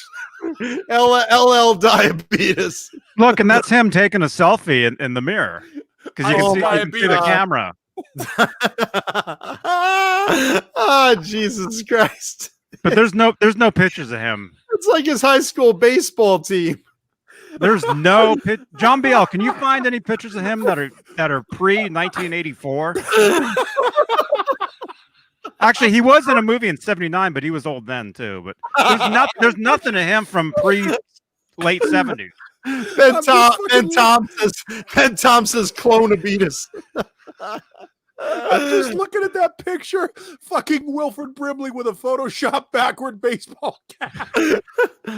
Yo, yo, yo, diabetes. Is it? Oh, that is photoshopped. Oh, okay, his face wasn't really in that picture. Okay, I thought it was real. Oh, so his first acting credit was 1968. So he was in his late 30s. He was He was 35. You don't remember his big hit, Funky Cold Diabetes? Shopping at the mall looking for some sugar-free candy to buy. I saw someone limping. I saw someone limping without a leg, and I approached that guy. I said, "Hey, you got some candy for tonight?" Said, "Hopefully you don't got diabetes like I did tonight." Funky Cold Wow. Diabetes. Oh my gosh. Holy shit! I have Oh tears my in eyes God. right now. Oh, what is that? Does iHeartRadio. They're like, they've done every terrible joke today. They're making fun of the elderly and Jewish jokes. And it started off so wholesome. What were we thinking? I don't believe at any point during any of this we did anything out of disrespect to Wilford Brimley. If anything, this is a tribute Absolutely of the not. highest order. Yeah. Yeah. Oh, look, we honored. There you go, John. We've been doing. Oh, boy. What's going on back there? Is that exciting? Wait, What do you Wait, suppose Mary, is tattoo that you? says? that's Lenny Lou's mom, Mary. That's Mary and Wilford Brimley, I think. In her hot youth. Holy Is that shit. you, Mary? I my like the God. way you rub your hand down there.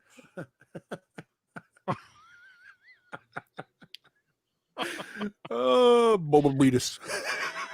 BABYMETAL. Oh my gosh. Okay. By the way, I'm I know I didn't sick.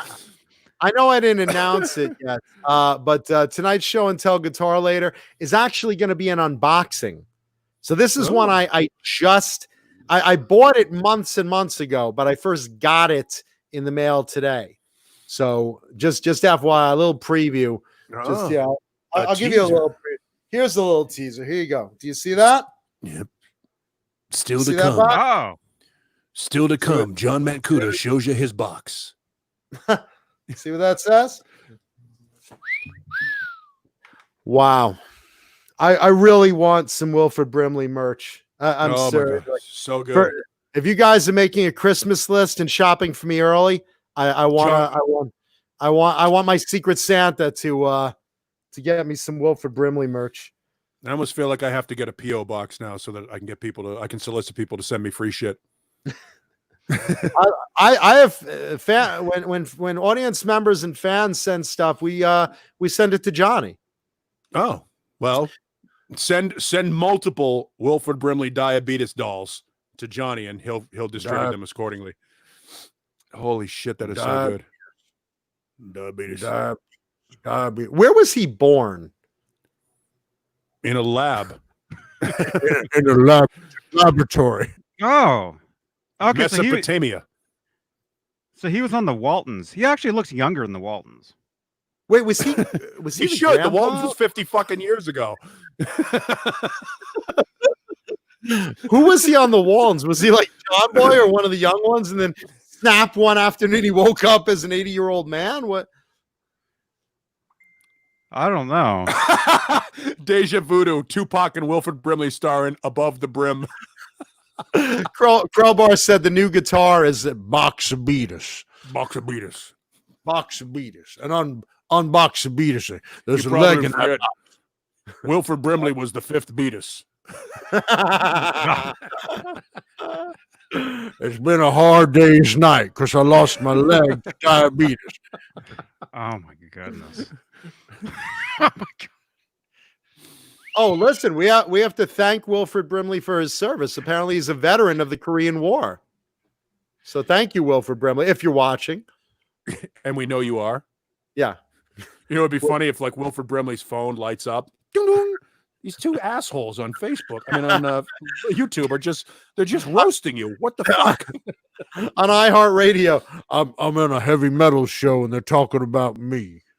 I know. Welcome to Talking Guitars and 80's Metal, featuring Wilford Brimley. Talking guitars and Wilford Brimley. Wilford Brimley.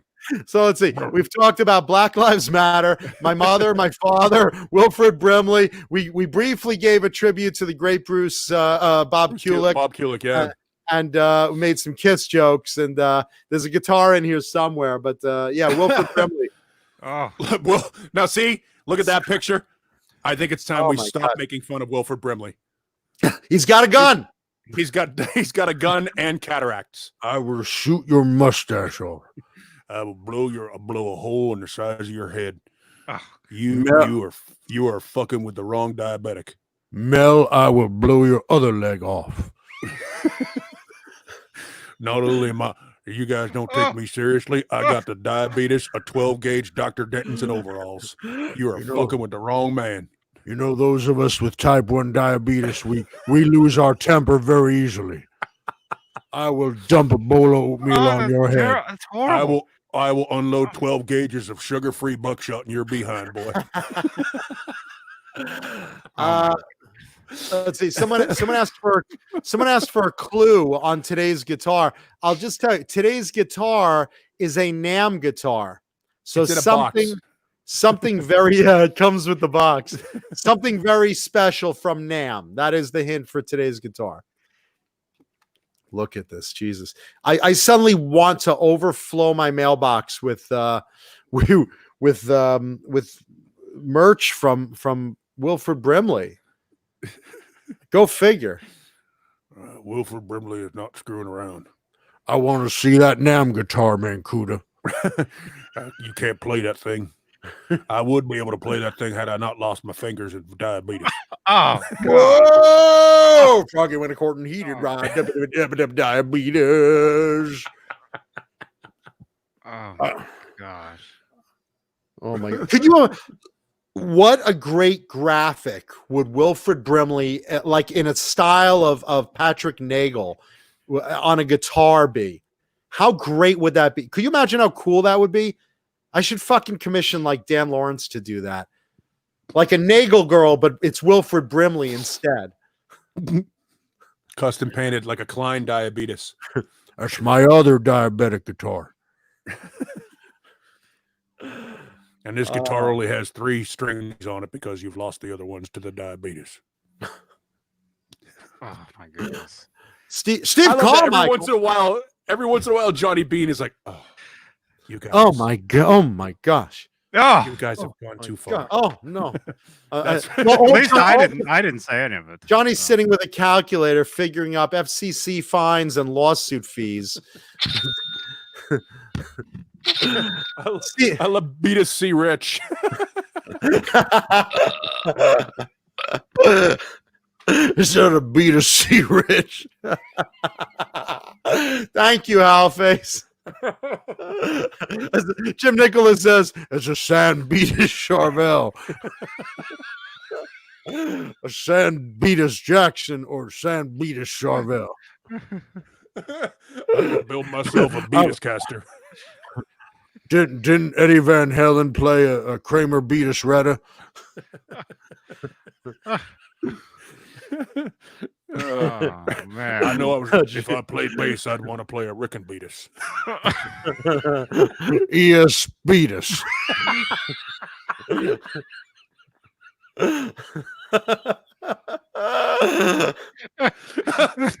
What do you think of that song, Wilford? It's got a good Beatus. I can dance to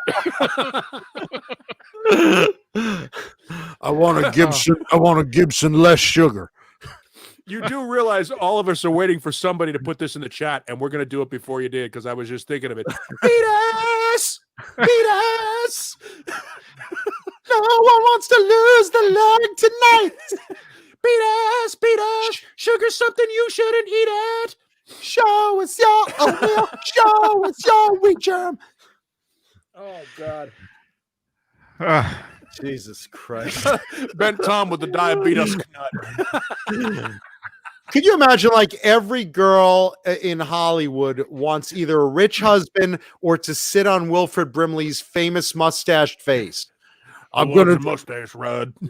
I'm gonna say diabetes 10 times on your clitoris. Diabetes. I would like to, I'm gonna put my tongue in your diaclitoris. So gross. Oh yeah, that's where we crossed the line. Thanks, Johnny. Thank goodness we reached the bottom. I'm glad. Now we know.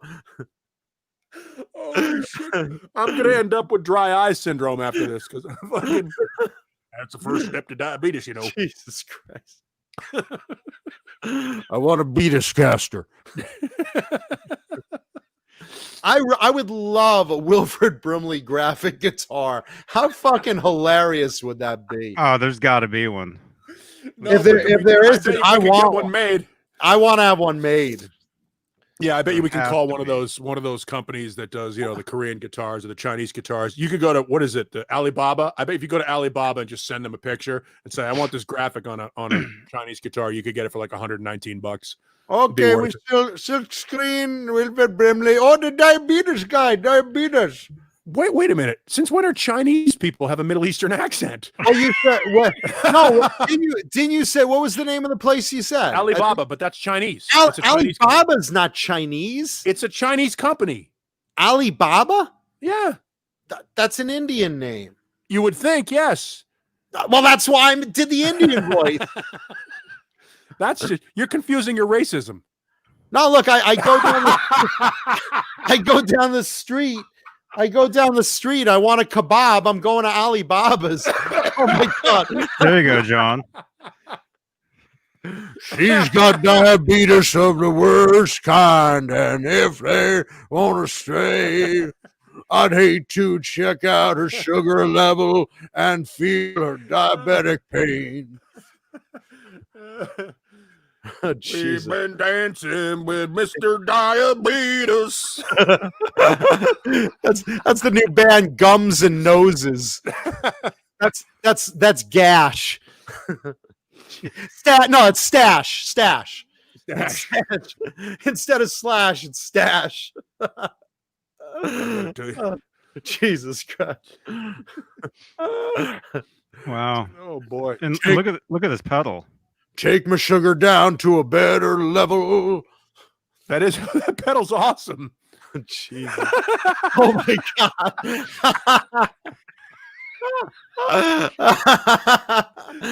I need that. Jesus Christ. Yeah, there you go. It makes your tone go.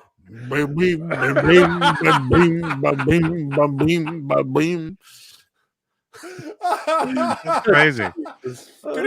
I could see being in the control room. Can you do me a favor? Can you give me a little more diabetes on Fighter 8? It needs more Diabell. Cow Diabell. Oh, Jesus Christ. Oh. Deja Voodoo says, Nutra sweet child of mine. Oh, Jesus Christ. Jurassic Park with the Diabetes Rex. Oh, jeez. You can try to use your illusion. You can try to use your illusion, but it's not. Wilford Brimley's in a coma.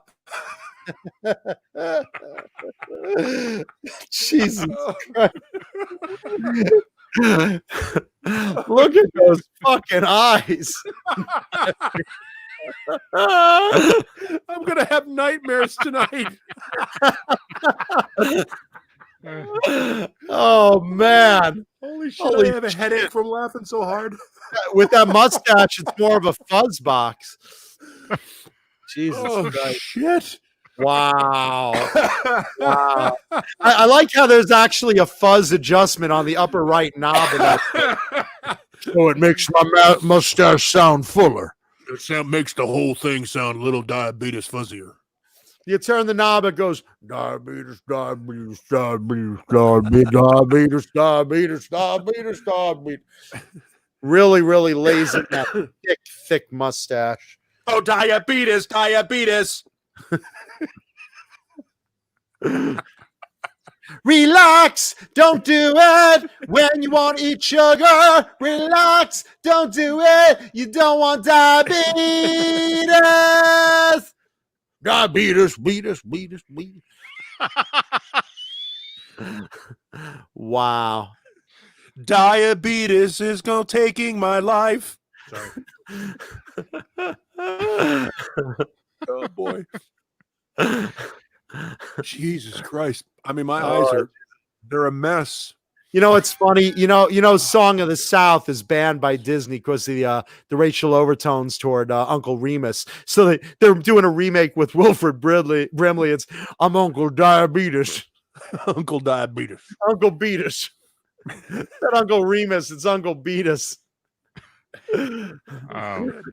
Wait. All right, fine. We've got to get those people out of the house. Beatus juice, Beatus juice, Beatus juice. I'm here. It's showtime. It's showtime. Diabetes album. Who you gonna call? Diabetes Busters. Diabetes sounds like a new Iron Maiden song, Flight of Diabetes. If your sugar's high and it don't look good, who are you gonna call? Beatus Busters.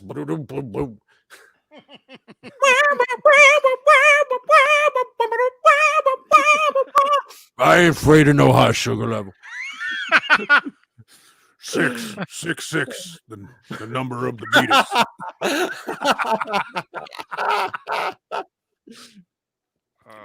Run for my pills.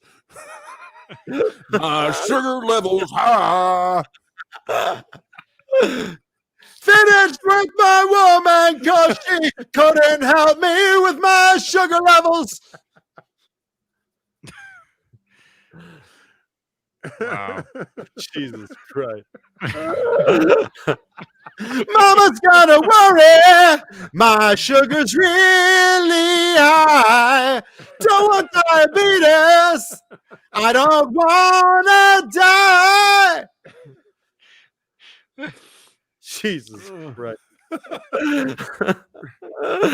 Oh no. You've got the diabetes. You're gonna die. Diabetes! Diabetes! Diabetes! Diabetes! Yeah! Ah! That's why metal. That's what ruined metal. That song. Fucking Nirvana, man. There you go.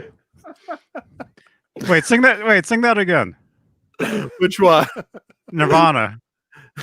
Diabetes! Diabetes! Diabetes! Diabetes! Yeah!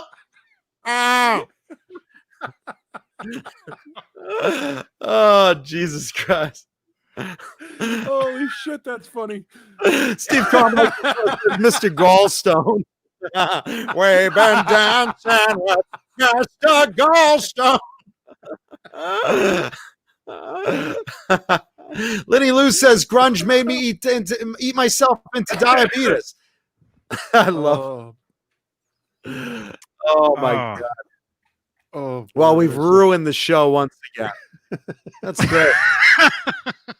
All right, so it's at the 2-hour mark.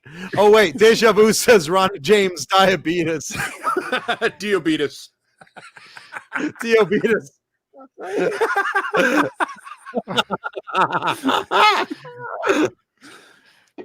Oh shit! I gotta go get another drink, and I gotta do something for my eyes. Holy shit!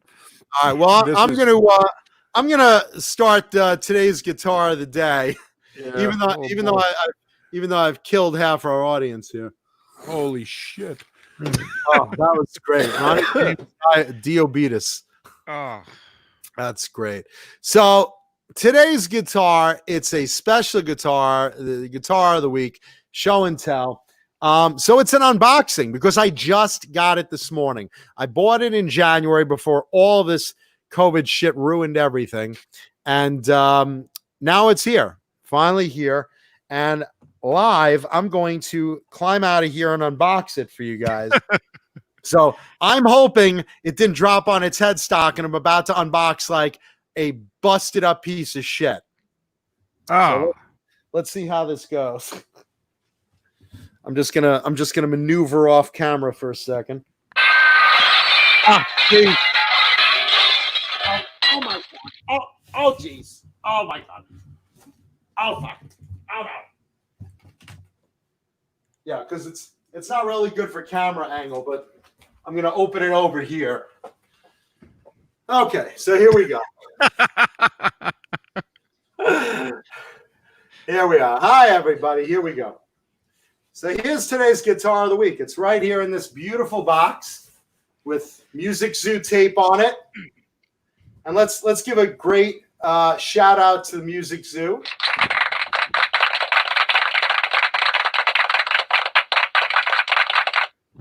Our friend Yes. Tommy Coletti, and Jess over there. Mom, is that you? Did you hear that? I thought that was God talking to me. Lord, is that you? All right, so let's. I'm gonna start cutting this puppy open. Hopefully, I won't lose my finger as I do it.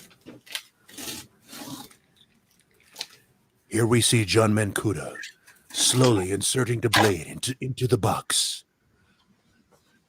In his natural habitat, alone in his room, with no women to be found. Oh. Slowly, he pleasures himself for the 6th time today. Ah. You notice he's going to he's going to touch that guitar after putting his hand all over his schmeckle. Yeah, well, hey, listen, that guitar is going to be flossed up my ass crack anyway. All right, so let's see. I have opened it. I'm putting away the razor. What is this? That looks like a packing slip. I'm no expert. Well, yes, it is.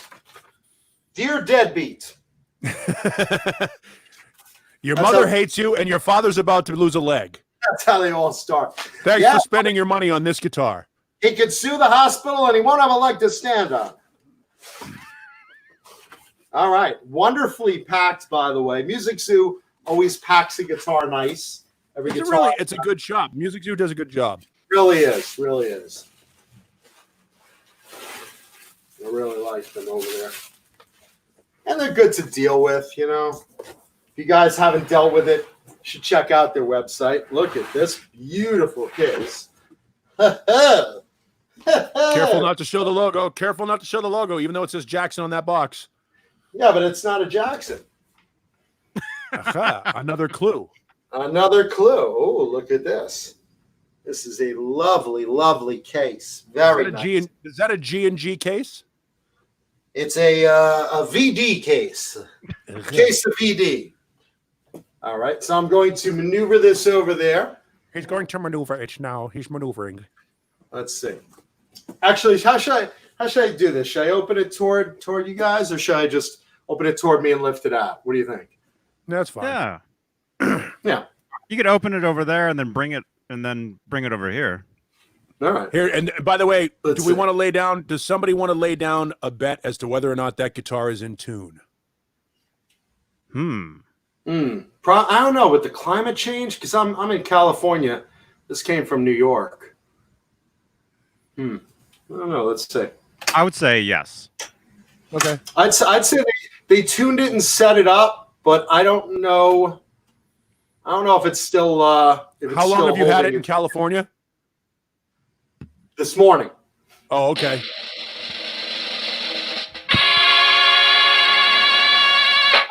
I still have Looks more. great. Thanks for the unveiling. I still have more packing material to remove, so hang on.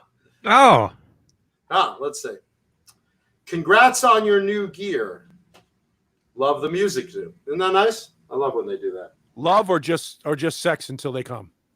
Oh no, it's love. It's love, baby. Yeah. So let's see. Let me just remove. They pack it very well. That's what she said. Not yet. I'm gonna pull my cock out from under the case and just see what's going. Who are we kidding? Your cock's not big enough to go into that case. My cock's big enough only to pick the lock of this case. Yeah. Okay, let's just. look at all that. Yeah, That seems like an exorbitant amount of bubble wrap. no. They pack it really well. They really. Okay, question. Angled headstock or straight headstock? Straight headstock. All right. So was there a lot of bubble wrap underneath it to secure it, to sort of support it? It's packed very well, yes. Yeah, there you go. I'm removing the packing very well, and it's very, very, very, very nice. It's very, very nice. It's very nice.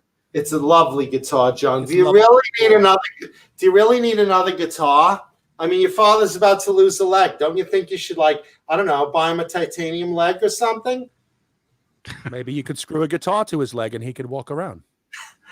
Don't you have a spare neck, one of those BC Rickle or something? Your friend John BL spent $40 on a neck he's not using. All right, so let's see. So should I? Yeah. Or here, show it. do you want to show it, or do you want me? Here's a phrase you don't hear very often, John. Just take it out. Yeah, I know, right? Yeah, or if you want, I can unhighlight you, and then I can highlight you once you're back to the microphone with it. Yeah, let's do that. Take me off camera for a second. All right. Hey, everybody. It's Johnny Beane TV. Okay. Remember me? Yeah. Here's the guy that occasionally announces his disapproval of everything going on during this show. I was on here 2 hours ago, and then telling Wilford us? Brimley took over. Well, he's got a nicer mustache. It's my Johnny, own. you know how you can. Here's how you can compete, Johnny. You have to contract the diabetes. It's my other. My other podcast. It's never going to happen. I lost 16 pounds during this whole quarantine. I found them. They're in my ass. Johnny, just buy a box of Suzy Q's. You can do it. Oh man. I'm trying to get the diabetes, but I'm drinking the zero sugar stuff now. Oh man. I'm drinking that Bang energy drink. How much sugar's in there? How much sugar's in there? It should just be called diabetes in the can. Bang. Diabetes in the Can is also the name of my skin flick. The movie I did early on in my career, back before film was a thing. We basically just had people draw hieroglyphics on the caveman walls. I had just started growing my mustache back then. It was only released in cuneiform. That's a history joke there for you guys. Hold on. Why am I on camera? I can't show him because he has the guitar. No, I understand. Okay, let's see. I think I am almost. Yeah. Just throw this out. Hold on. I got to get the K. So my mother Johnny, does. you're going to have to isolate yourself because I hear my dog tearing something apart in the other room. Nice. Okay. All right. All right, Johnny, you can throw me back. All right, and don't forget to subscribe and leave a thumbs up and all that. And we're on Spotify. So Spotify. Make sure to follow. Oh, and I need some reviews over on Facebook, by the way, and Google. Actually, I need some Google reviews. Review will beat us. Okay, are you ready, or do you want to wait? You want to wait for him to come back? Let's wait for Paul to come back and by the way, if you guys could just hit the like button for a second. And would you call me your sugar cookie? Don't eat those sugar cookies. They'll give you the diabetes. No, he just growled at me because I went over to give him a big hug while he was eating a cookie. He's like, I'm like, are you really going to get food aggressive with me, son? I will knock you the fuck out. Damn. And he's on the floor eating his cookie now. He's good. Damn. Wow. Okay, you ready, John? Okay, here we go. So today's guitar, I saw at NAMM, Winter NAMM 2020, and I fell madly in love with it. And I bought it again back in January before all this COVID shit hit. And it just arrived, as you saw. I just unboxed it. So, and it is, by the way, in tune from what I could tell with the cans on. That's what I said. I said it'd be in tune. See, there's a sign of a stable guitar. You can take that thing, tune it in New York, send it across the country. It goes through 4 or 5 different climates, and it shows up in tune. That's a great stable guitar. Yeah, that's a good thing. So, ladies and gentlemen, fresh from the NAMM show, my brand new guitar, Johnny. Keith, don't leave. Oh, look at that thing. Oh, cool. Crap. Wrong button. Laughter. Look at that thing. Bad. Look at that. So this beautiful thing was at the dealer's preview on at NAMM. Oh, dealer's preview night, and this was basically one of the custom shop showpieces from CHARVEL, from the CHARVEL custom shop, built by Red Dave, who is, as you all know, one of CHARVEL's best custom builders. Look at that beautiful pink on black splatter finish. Look at that.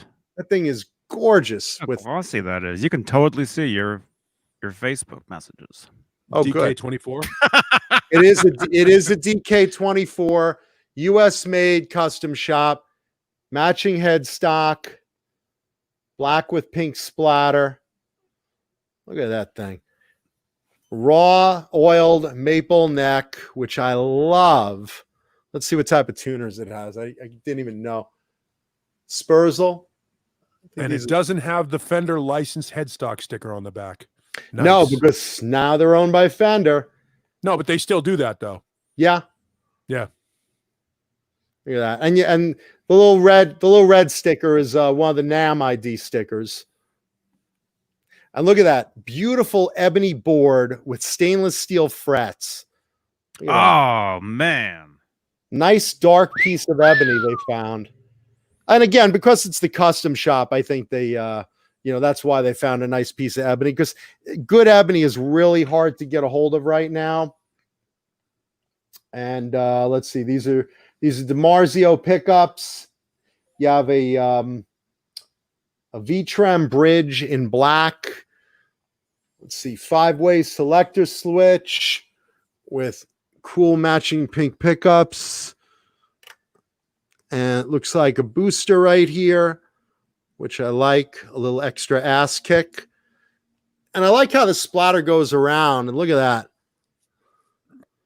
And it's got the Godot non-locking trem, which is cool. And let's see, we got this is again, the DK24 has this cool little hand curve in there, a little grip. If you can look at that cut, that's kind of neat rather than the normal squared off. This is more of something Ibanez usually does, you know, with that round 4-bolt. You know, but it's got a nice feel to it. This is the first time I'm actually feeling it, because when it was on display, it was basically, it was on a stand, set back on a little stage, surrounded by a couple of other custom shop Charvels. Liddy Lou brings up, there is a sister to this guitar. There was a pink one with yellow splatter and yellow pickups that I almost bought, but I liked the splatter on this one a little better, and I think they both look great, but this was the one I chose, and it feels nice. I mean, I like the feel of the neck. Let's see, use a little pink pick.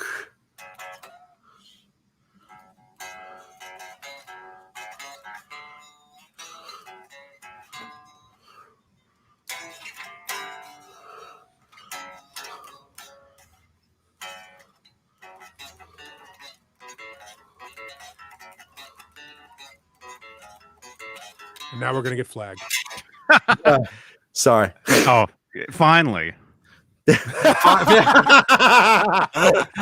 if we're not flagged now, if we're not flagged. Here, wait. Hold on. Let me really get us in trouble. Hold on. Here. Let's really enhance it.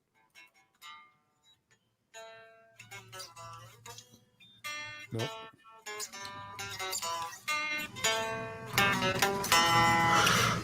Can you hear that? Yeah. Unfortunately. Yeah. George Lucas's lawyer's penis just perked up. George Lucas's penis just perked up.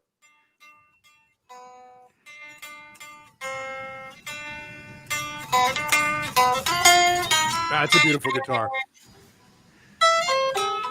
That's really cool. I really, and you know what else it has? It has a glow in the dark fret markers over here, which I think are really cool. Yeah. I love a good piece of ebony. You don't get that much anymore. Again, the Charvel custom shop, especially the classic builders like Red Dave. I mean, that's a really, really great time when you have one of the master builders of Charvel hand build something for NAMM. Because the thing I like about NAMM guitars, I usually try to get something every show. They're special hand-built showpieces from the custom shops, basically saying, here's what we can do. Here's our best. Here's our eye catcher, our showstopper. And this had me at hello, obviously, being my signature colors. But I just love a good ebony board and an unfinished neck, and I like DiMarzio pickups, so that's very cool. And definitely we'll be plugging this in later and having fun with it. I really love that scoop, that access scoop they have back there. Yeah, they do that on the Mexican ones too. The DK24 now is cut like that on all of them, and it really is. Obviously, it's their reaction to the Ibanez, because Ibanez has been doing that for a long time. And it's a great guitar. I mean, Charvel, everybody says, Charvel's owned by Fender, but they're making better guitars than Fender does. I mean, they really are. Whatever attention because they figure Fender Fender is its own brand, and it's going to sell on the strength of the brand. People that are buying Charvels now are really, really going to be skeptical and sort of finicky about what they're buying. So the quality control really has to be good. And I've got the Charvel EVH Art Series guitars. They're all fantastic made. And then I've got a Mexican DK24 with the baked maple neck that plays as well as any American guitar I own. They're just, whatever they're doing in the Charvel factory, they're doing it right from the production line. And if the production line is as good as the production line is, and again, I don't really play the custom shops that much, the Eddie Van Halen ones, because they're obviously collectible things. Just the quality is beyond compare. Nobody can touch it right now. I think what Fender is doing with Charvel is fantastic. Of course, you paid for it. Yeah, it was definitely not a wholesale guitar. But with that said, the guys at the Charvel Custom Shop are the same builders that you had in 1979. Right. You have Mike Shannon, you have Pat, you have Red Dave. I mean, these guys were building from the original company. That's it right there. Yeah, that's it right there when they first built it. That's the first production photo of it. That's why I bought my GJ2 guitars, because Grover Jackson built them. Grover Jackson himself built those guitars, and that's why I bought them, is because you're talking about, it's like having a Picasso, painting, an original Picasso, or a Carroll Shelby built sports car, or, pick whatever you want, whatever type of product that is made by an artisan. When you get the guys that are responsible for the legend of a guitar company build a brand new one with the technology that's available combined with their artistry, I mean, that's why it cost what it cost, but it's worth what you cost. I mean, everything is valued what you think it is. And John obviously loved that guitar. I love that guitar. I think it's a great guitar. And thank you. And the black V-Tram, I like the black hardware. The Spursel tuners, you got a black string guide up there. You have the black V-Tram, which I think is really cool. And yeah, someone mentioned in the chat, Taylor Guitars does own 75% of the ebony stock, and they try not to use the very black ebony. They don't distinguish that anymore. They use all the ebony, the striped ebony, the ones with the white streaks in it, the lighter brown colors, because the ebony stock in the world is just so depleted. They don't want to waste trees the way they used to when they built them back in the 80s. So it's kind of luck of the draw what tree of ebony you get right now. And they use it all. And that's how they distribute it. I think there's one tiny little like war-torn area in Africa. There's one little forest area in Africa where you can get prime ebony. And they've cut an exclusive deal with the government of that country to get that. Now, obviously, there are other farmers that are Wakanda. It's Wakanda. Yes, of course. It's Wakanda. Fakakta. King T'Challa is yes. It's Fakakta. They're getting it from Fakakta. It's Fakakta ebony. That's the Jewish region. Yes. But there are farmers and there are contracts in place to have countries plant and farm new ebony, but that's going to take decades to get to the point where they have enough of it at an age to the size where they're going to be able to harvest it and use it for guitar necks. By that point, they'll come up with some sort of a synthetic thing, like things like Rich Light, which they've tried to push on us a couple of times. I have a couple of Rich Light guitars. They play awesome, but there's nothing quite as beautiful as a piece of jet black ebony. It's elegant, it feels great, it looks great, and it just adds an extra level of cool to the guitar. And that Charvel has all of that and then some. I just love it. The neck feels terrific. And again, the Charvel Custom Shop necks are so good. When they want to, when you order something from their custom, these guys are craftsmen. They just, they know what the fuck to do. Really. And I love that they're allowed to do it. I love that Fender says, hey, you know what? You're the custom shop. You're Charvel. I know we own the company, but build the best guitar you possibly can. And if it makes Fender's guitars have to sort of raise their game to sort of equal that, if Charvel's custom shop starts outselling Fender will have to up their game, their quality. And that's a good thing. So I love that they get these guys. They hired the best in the business to do it. They said, build the best guitar you possibly can make, and we'll catch up. We'll take care of it. Because trust me, they're selling 5,000 Squires for every one Charvel custom shop that they sell. those guitars are specific to people that know what they're buying versus people who are buying a Mick guitar. I love it. Are you really playing Nirvana on that guitar? How dare you? I was Metallica actually, but It sounded like you were playing Smells Like Teen Spirit.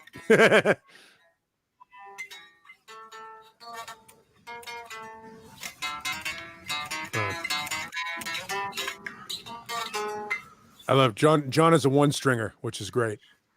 yeah. No, that's good because you're the guy that they made that meme for. The whole I play guitar because I like it, not because I'm good. I'm definitely not good, but I play.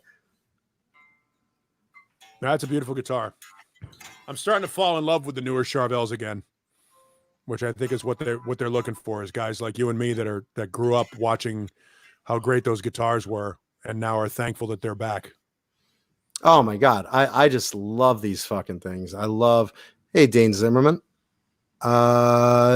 Dane says Yes. Taylor Guitars made a movie about ebony trees. Yeah, it's on YouTube. It's a thing about why ebony is tough to get. And I think Martin also did a YouTube thing about why they use ebony and why they use Richlight versus ebony, because of that idea of not being able to harvest it. So they have to wait for a while until the ebony stocks are replenished. And that's no fun. But No, this guy has a nice thick slab of ebony. Actually, look how thick that slab is. Yeah, well, that's good, because if you have to Like a refret that thing brisket. a couple It's a times, thick slab.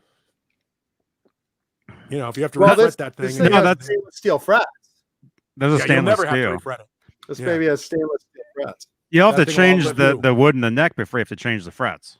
I'm getting wood holding this guitar. As well, you should. It's a beautiful guitar. That might be the nicest great. guitar you own, in my opinion. Really? That might be, yeah, of all Have the you ones seen you've all shown since I started doing this with you, that's the one I like the most. All right. Hey, that works. I mean, listen, I love that It's- guitar. I love NAMM guitars. They always build them really well. They always play really nice. And again, I mean, I have all this shit in front of me. I usually lean forward. I can't, noodle around the way I normally do. And all my amps are in the other room. But either way, I can just feel, just even from just lightly noodling around and fucking with it, that it's just a nice feeling neck. It's flat. It's D-shaped. It's very smooth and fast. And I love it. I mean, just really, I like the V-Trem bridge. It's very comfy. So you picked 24 that, fret, by the way. 24 fret, by the way. yeah. So you picked that one over the other one, then, right? I I actually got two NAMM guitars. I won't say what the other one is. But this was my first choice out of what I saw at NAMM. This was the first thing that caught my eye. This was cool. There was a pink with yellow splatter. There was some sparkle ones. Charvel really did a great job this year. I was going to show the other one too. You can. Yeah, because there's another one as well. I didn't wind up with that one. I would buy it, but the timing was off for me in getting it. And that one is pink with yellow splatter, and that's not a rosewood board. That's a roasted maple board, or caramelized maple board, they called it. And it looked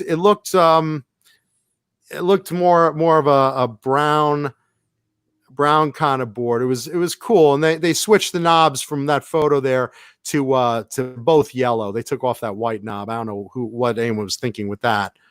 But that's the sister to this guitar.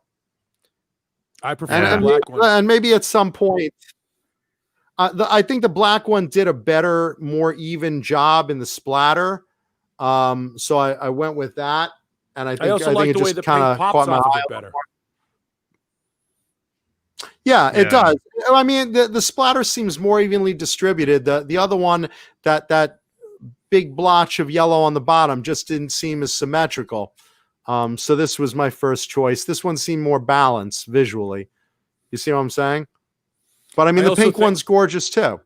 I think what really makes it work is because the guitar is black and that ebony on that fingerboard is so black. So everything on the guitar is consistent all the way from the headstock to the tail of the guitar, except for the pink splatter. The pickups in that picture look a little more orange than pink. But as you look Yeah. at the guitar, as you hold the guitar, again, pink pickups don't really photograph well. They tend to come out orange because of whatever in the lighting. Did they change that knob too? That tone knob? They did also. You'll notice on the Yeah. real There guitar you right now, they changed both knobs to match the metric. I don't know what they were thinking with that. You know, the And it's one in interesting, one. It the looks better. I think they've done away with the DK series that has the HSH configuration. I think they've just gone to straight 2 humbuckers now. I don't know that they still make one with the single Hummer deal like the Gems, like the Ibanez configuration. I think they've decided to get away from that. It's either going to be SSH or HH. I haven't seen the DK24 with the HSH out there anymore. I don't like the middle pickups anyway in my guitars. I like either just a single hum or double hum, but or you know, a hum and a single, something like that. But I always like that middle spot with my picking style. I always like that middle spot just empty. If there's something there, like on a Jackson Soloist, which is hum single, I'll lower it like as level as I can get, because I'm never going to use it for sound. And all I ever use really is the bridge. That's all I ever play is a humbucker. I don't like the sound really of singles. It's just not my thing. Right. You know, and again, I just love the way that the pickups are bursting out at you visually, and the bridge and hardware are black. I think that really visually works well. Look, the pink with yellow, I think, is a beautiful guitar. If the owner that did buy it, because I had a chance and I didn't, but you know, if down the line I get another chance at it, I would buy it. You know, I think that's a pretty guitar too. I just wish they would have not caramelized the neck on that one. I think it would have looked as a prettier visual guitar if they would have just left the maple raw, you know, or even slightly roasted. It would just look a little warm, but the caramelized, it looks kind of rosewood, which I don't know if it really goes well with the pink as much, you know? No, not with the pink. It doesn't. And again, it's the same thing I'm saying with yours. With yours, the black ebony, along with the black finish and the pink splatter, and then the black matching headstock, it flows from the headstock all the way down to the body. It would have been cool if the fret inlays were like, you know, pink mother of pearl or something like that. You know what I mean? Would have been going down the neck, because that would pop well too. I'm just glad it has inlays, because there's so many guitars nowadays, especially that it's like, oh, look how clean it looks without inlays. I am so fucking hateful when they leave inlays off of a board. I have a couple of guitars that I love. One of my go-tos this week that I've been noodling on is one without fret markers. You know, and again, I'm not a person that was trained to look at top dots. When I started learning guitars, like fret marker. Now there's no fret marker. I'm like, okay, let's look at these top dots, which means I have to angle the guitar a little different than I normally do, which is, you know, it throws me off. And again, not that I'm some fucking virtuoso anyway, but my point is, I just like a guitar with fret markers. I do. I think it looks naked without it.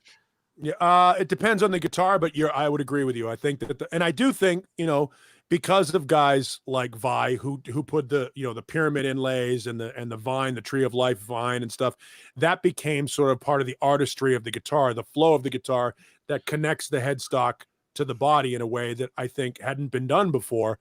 And I think with that missing, it seems like obviously it's a cost reduction move, because it costs money to put inlays in a neck, especially if you're going to do it correctly, because you're basically routing out those beautiful pieces of ebony. And, you know, production costs are higher when you do something like that. I just think that I think that if you're going to make a guitar look better, then having some sort of design in there can really make it pop. And if you're going to charge the money that you're charging for a guitar like that, it should have inlays. Yeah, I mean, I'll even admit, even the vine inlay, because I have a couple with that, even the vine inlays on the Gems, even that throws me off a little, because it's like kind of invading the other spaces that I'm used to seeing blank when I look at a board. It's like It's like that Sambora guitar I have that has the peace symbols going across the fretboards. I would prefer them to be smaller and in their proper, you know, 3, 5, 7, 9, 12 spots than 3, 4, 5, 6, Right. Sure. 7, and it's like, because it just throws me off. But I love this one. I think it feels really terrific, and it looks great. I mean, like I said, I fell in love with it at first sight. Here's a little closer look. It's hard because in this light, it's hard to actually capture the right splatter. And the splatter's not overdone. It's even, but it's not overdone, which I like. It's just enough to kind of get your attention without being sort of overbearing. Get my jizz flowing. Here's the thumbnail for you, Johnny. There we go. Yeah, I can't believe you guys aren't going with all the splatter remarks you guys are making. Well, someone said it was like cotton candy bukkake, which is really funny. That's what you should name it. Cotton candy bukkake. CC bukkake. CC bukkake. I have certain guitars that have names. That's a great name for this one. Yep. CC bukkake. Cotton candy bukkake. CC bukkake. You're welcome. There. Hey. Rock and roll, boys and girls. That's a great guitar. And there's the other one. Like I said, the only thing that threw me off, the neck color and that splatter difference, because again, it just didn't seem as symmetrical with that big splatter at the bottom. It's a great color combination, and it's a beautiful guitar. The pink looks you a see little what too I'm saying about candy bubblegum to me. It's not quite as well. rich I love that. splatter. I mean, like the pink on yours. It's just different. I mean, like I said, I hope at some point I'll get another shot at buying that one, because they really should belong together. Got to give Ben Tom credit for the DIABEETUS joke. Yeah. Diabukkake. Was there a black and green one too? No, it was just the two. It was Okay. just the two. So I saw a picture of a black guitar with green splatter, but it looked like it might have been an Ibanez or something. And then they did 8 sparkles, 8 different sparkle guitars at NAMM also. That really looked great. Yeah. Well, like I said, this is one of 2 NAMM guitars I bought at the time. I said I almost bought that pink and yellow as well. Just the timing just didn't sync up. But I did buy one other NAMM guitar I'll show further down the line, also that I bought at the time and is not here right now. But I love NAMM guitars, man. They really, they're special. They're really special. And here's what comes with it. I always love these. These are on display with the guitar. Let's see if you could get this in screen. There you go. I love when they have all those little, specific stat things about it. The little CHARVEL NAMM certificate, who built it and what it is. Let's see. Gloss finish, alder body, bolt-on caramelized flame maple neck with graphite reinforcement, sculpted shredder's heel, 12 to 16 compound radius, caramelized flame maple, 24 jumbo stainless frets, perloid dot inlays, 25.5 scale. Let's see what else. Truss rod adjustment wheel, DiMarzio pickups. Let's see, a DP100 and a DP151, 5-position blade switch, 500 tone pots, volume pot rather. No, it says no load tone. Well, it looks like someone dumped their load all over my tone right here. Well, you know what that means, right? False advertising. I have no fucking idea. No load tone means when you have it wide open, it basically shuts it off, and it doesn't engage until you take it off of 10, and then it engages. So in other words, if you open it wide open, it doesn't. The tone knob is essentially shut off until you back it off a little bit, and then it engages. So it essentially helps the pickup. It reduces. I'm sorry. It allows. It reduces the impedance from the pickups and allows you to get more signal from the pickups into the amp. Trust me, it's a good thing. I love a good thing. Let's see. Goto Custom 510 trem bridge with brass block. So it's got a brass block and titanium saddles. Thank you. Spurzle die cast locking tuners and a CHARVEL hard case. I think there's a hard case in my pants right now. Giggity. That's great. And doesn't it look nice with this pink Swiss pick? One of our sponsors. Love these fucking things. Look at that. They Does it haven't go sent me nice? my package yet. I'm still waiting for my package of Swiss picks. I got your package right here. Did you tell Pete? Did you write Pete? Nah. Pete, the owner of Swiss Picks? No? Tell him. Tell him. He'll send you some picks to play with. These things are fucking great. These things are great. And by the way, if you want, check this one out. I like this one a lot too. This is the Jason Becker Blue Cheese edition. Awesome. Really, really special one. Tribute to Jason Becker. My buddy just bought a Becker custom. Love that. The signatures. So check that out. Nice. Go to Swiss Picks website and check one of these out, because once you play with these things, I'm addicted. I feel silly playing with normal picks now. I love these things. Yeah, so that's great. So there you go. That is today's show and tell guitar, a 2020 NAMM guitar, CHARVEL custom shop, black with pink splatter, DK24. Nice. There you go. I can't do the sound effects because I don't want Ned to go crazy. Oh, jeez. Because Ned So is how long here. will you play that now for the rest of the night? Oh, until I fall asleep on it. Yeah. Absolutely. No, this is going to be my fun for the week. Just molest the hell out of that thing. Yeah, it's got a great case too. Let me see if I can get the case on camera. It's one of these. Let's see. It's one of those inside logo cases that they really go all out on for the custom shop guitars. Let's see. Oh, yeah! Look at that. Nice, right? It looks like a G&G. Looks like they're like they the ones that.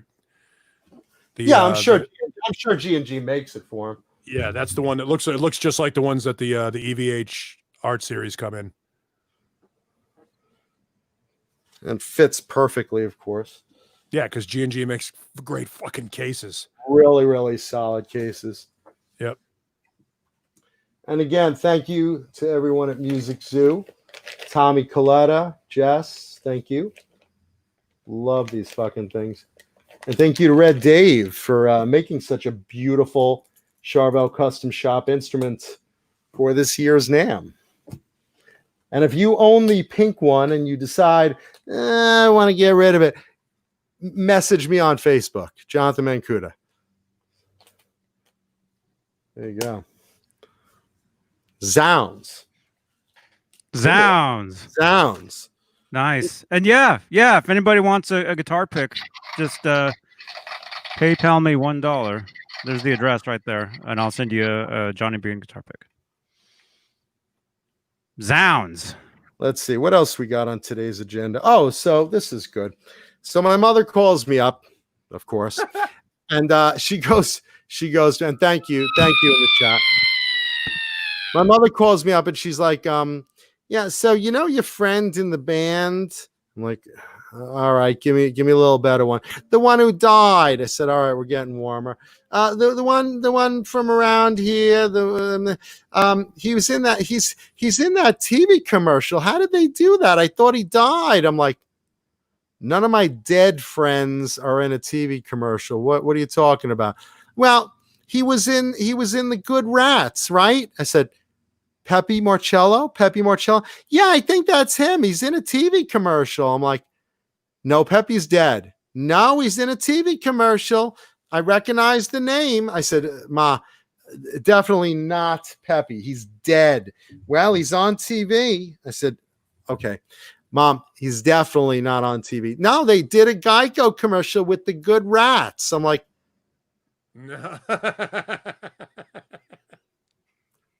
Mom, that's a different band. No, it's definitely the Good Rats. I'm like, it's not the Good Rats. No, it's your friend. It's not my friend. I'm telling you, because the joke is they have a rat problem, see? And okay, Mom, that's Rat. I said that. No. That's Rat. It's a different band. There's two of them. I said that one is the Good Rats, and he's dead. And I said, and one is Rat. Well, they sound very similar. No, they don't.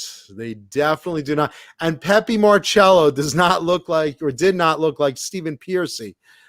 My mind was blown that she hit me with this. And technically, she's right a couple of times though, because there were at one point several versions of Rat.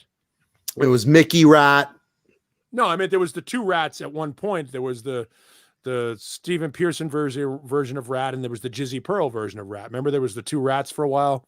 Oh, Jizz. John knows all about that. Jizzy Pearl.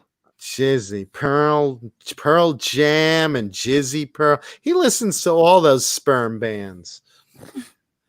Yeah, no. Dirty Kingdom Come in Your Face. Sticky Sheets. All those. White Lion. The Bloody Stools. The Bloody Stools are awesome, by the way, if you've never listened to them. Yeah, your father used to push in my stool, but he's not a gentleman anymore. He gave that up. And now that he doesn't have a leg, he won't be able to do it. Yeah, he brace himself. Yeah, I should just give him my big double-ended dildo to use as a leg. Yeah, no, so she confused Rat and the Good Rats. And that Rat commercial, that Geico Rat commercial, by the way, has like a jillion views right now on YouTube. Everyone's so happy to see them. And they were interviewing Stephen Piercy the other day, and he said that when they were approached with it, they wanted to do a new version of Round and Round. So if you listen closely, that's not the original. That's a remastered version with the new band. That's so they don't have to pay whoever, Warner Chappelle or whoever owns the probably Warren. Probably publishing. Warren. Yeah, if you get that's what a lot of these bands do. That's why these bands like re-record their classic albums so they can do new versions of songs that the other company doesn't own the publishing for that version. Mm-hmm. Oh, and it's probably better quality too. Well, I don't know about that. I mean, tough to improve on the original. Those originals is the reason why we love it so much. And Steven's voice isn't what it was a billion years ago. He sounds good though. I have to admit, in that recording, he sounds very good. Because I've seen him in concert live a couple of times over the years. And in the last couple of years, he's like, round and round. Well, I mean, you've seen. But he sounds good in this recording. He does. You've seen the videos of him, like, just completely blotto on stage, like falling down. And I mean, for a while, there was a period where it looked like Steven wasn't going to make it. The world is spinning round and round. Falling down. Yeah, he falls into the drum set and he can't speak, and he's. I mean, it's just there's some horrible videos of him out there. Time, round and round. Yeah, no. But I'm glad that commercial is doing well. And again, they're working on a new album. They're looking for another guitarist, and I'm looking forward to it because, like we said last week. I'll take any Rat music right now over, none, even if it's not with Warren and the crew. They're now very much in the public eye with that commercial because everybody and their mother watches that commercial. It's viewed on YouTube and downloaded extra, and really, really great thing. I think it's Geico. Whoever's handling their management or their PR has given them another opportunity, another shot. And if they're smart, they do it. They run through the door. A lot of these bands from back in the day that were second tier, third tier, they weren't as big as the Motley Crues and the Bon Jovis and the Def Leppards, but they were that level below. Def Leppard says they make more money now than they did when they were huge. And that's because the economics of the concert industry have changed, where they can go and play the state fair or the casino or whatever it is and charge 4 or 5 times what they charged back in the day, and the money is there. Like Def Leppard's best, I think their best years were like 2018 and 2019 financially. Think about that for a second. With all the touring they did back in the 80s and how many records they sold, they made more money at the end of the decade than they did in their heyday. So when a band like Rat gets an opportunity to come back, They should strike while the iron's hot, hopefully make a decent record. You know, their guitar player, Jordan, is from right here in Phoenix. And by all accounts is a good dude and can play the shit out of the guitar. So hopefully they'll be able to get that thing going together and put out a good record and then jump on one of those tours. Maybe when they reschedule the stadium tour, they can dump Joan Jett and put Rat on that thing. And now you've got Def Leppard, Motley Crue, Poison, and Rat. Game on. That's a Which tour is right there. a much better bill. Nothing against Sure. Joan Jett. You know, No. I mean, she's just one of these things that's not like the others. Look, So Joan Jett. imagine? Joan Jett should be on that tour where Europe is with what was it, Foreigner and Styx? Right, exactly. But you put Rat on that bill, and you're talking about arguably the 4 biggest bands of that era, not named Bon Jovi or Def Leppard. Yeah, pretty much. Yeah, you're talking about, you know, I mean, you got Def Leppard, Motley Crue, Poison, Rat is a great triple bill. Absolutely. You know, and then you put Def Leppard at the top of the bill because they are headlining, and you go, okay, that's worth my $300. No, I mean, look, I want to go to the stadium tour when it, you know, revamps and whatever. And thank you, Joe Hervey. I really want to see that lineup, but if they throw Rat into somewhere with a new album and it's good, I'm game. I mean, the guys obviously look. Stephen Pearcy looks like he's in great physical shape. You know, as far as you know, being a frontman, and you know, looks like he got in a little bit better health than a few other times I saw him. It looks like he's ready to, you know, give a little hell on stage. Yeah, and you know, speaking of Motley Crue, Tommy Lee this Friday is coming out with 2 singles for his solo act. Now he's put out solo albums before. He did Tommyland in, I think it was like 2008, maybe. And then he had the Never a Dull Moment back in the early 2000s. So there were like 2 solo albums. This will be his 3rd, and he's releasing 2 of the singles. Now it's kind of weird because it's kind of like a mix of hardcore and rap, and it's definitely a different sound than something like Motley Crue. But look, check it out. It's still Tommy, you know, uber talented guy.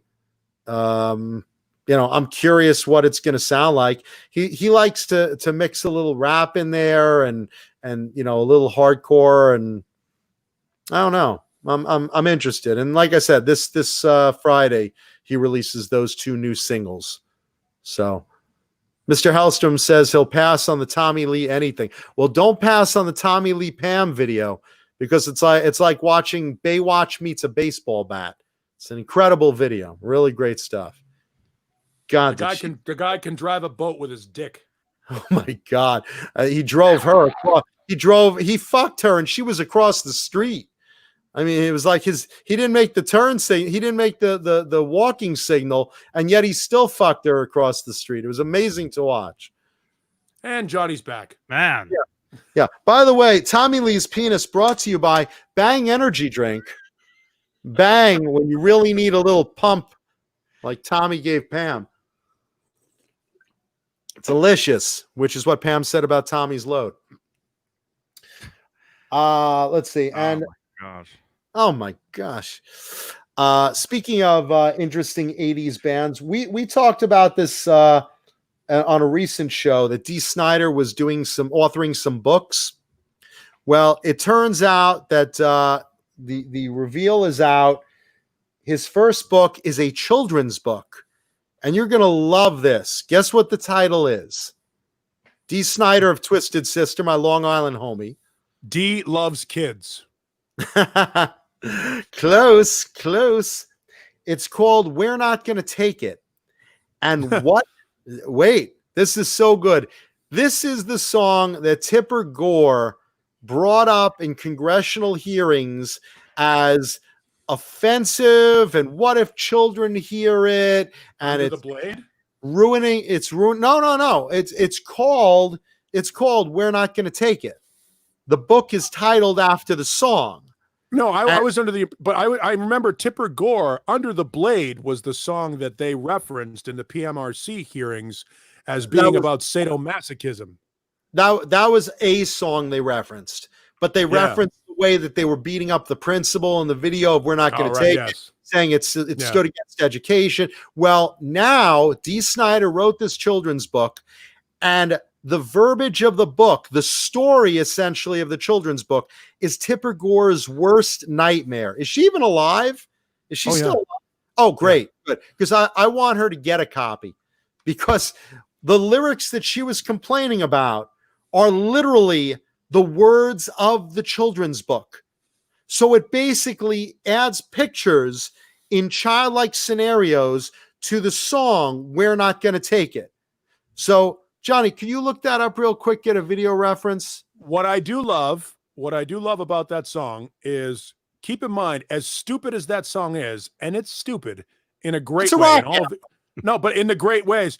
But the idea that Dee Snider was able to work the lyrics, "You're so condescending, your gall is never ending." I mean, that's gall. Putting gall in any song, that's a term that like most mullet heads are going, "The hell is gall?" I gotta look this up. I gotta think about this. Like, Dee was like, "I only act stupid. I'm pretty well educated and well spoken." He actually said that in the interview. He's like, "I just want to let you know, there's not a lot of songs that have used the word gall and condescending." Right. And he says, "I love the English language. I use an expanded verbiage.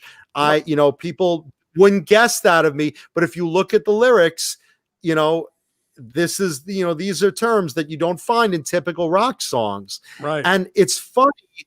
It's funny. And I want Johnny to bring this up.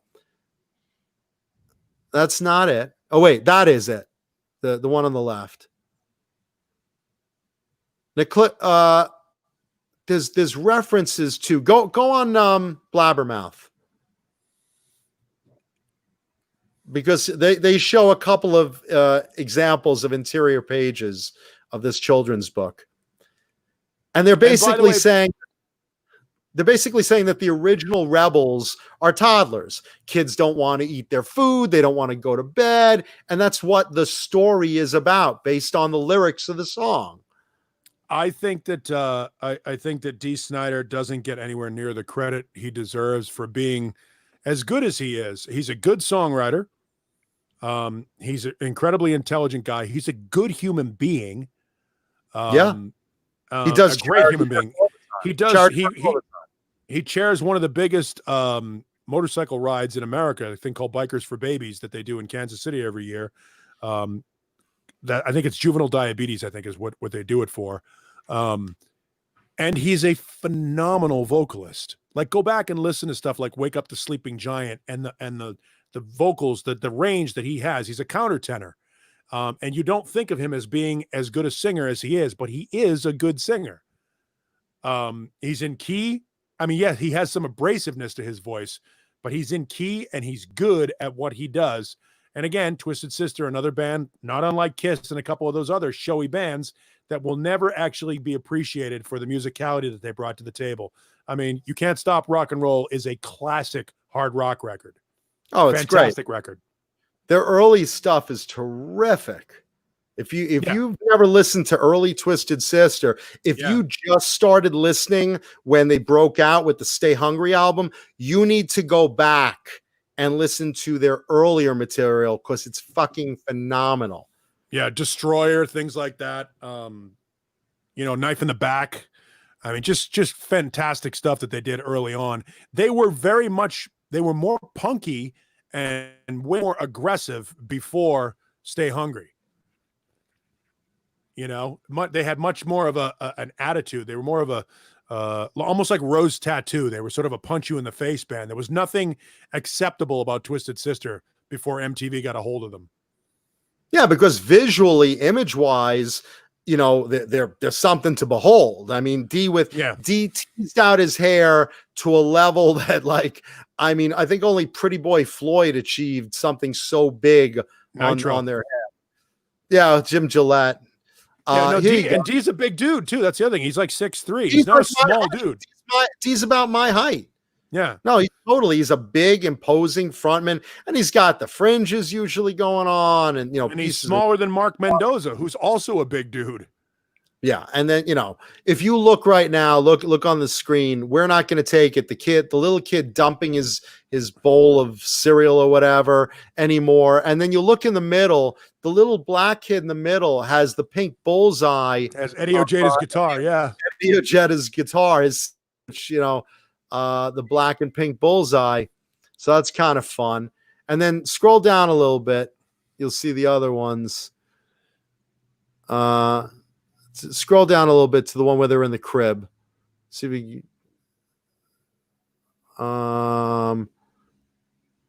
let's see. That one's fun. There ain't no way we'll lose it. Go to the one in the crib. Zoom in on that one. It's funny, man. D has been able to license that song for everything. I mean, there was one for menstrual cramp medication, I remember that. By the way, look at I it. believe that is that the Love is for Suckers lollipop there on the floor of the crib. I think it's a snail. Oh yeah, it is a snail. But it looks like the design on that is the exact same. I think the exact same pinwheel design that was on Love is for Suckers. A Lollapalooza. Yeah, there's like little snail toys in all these.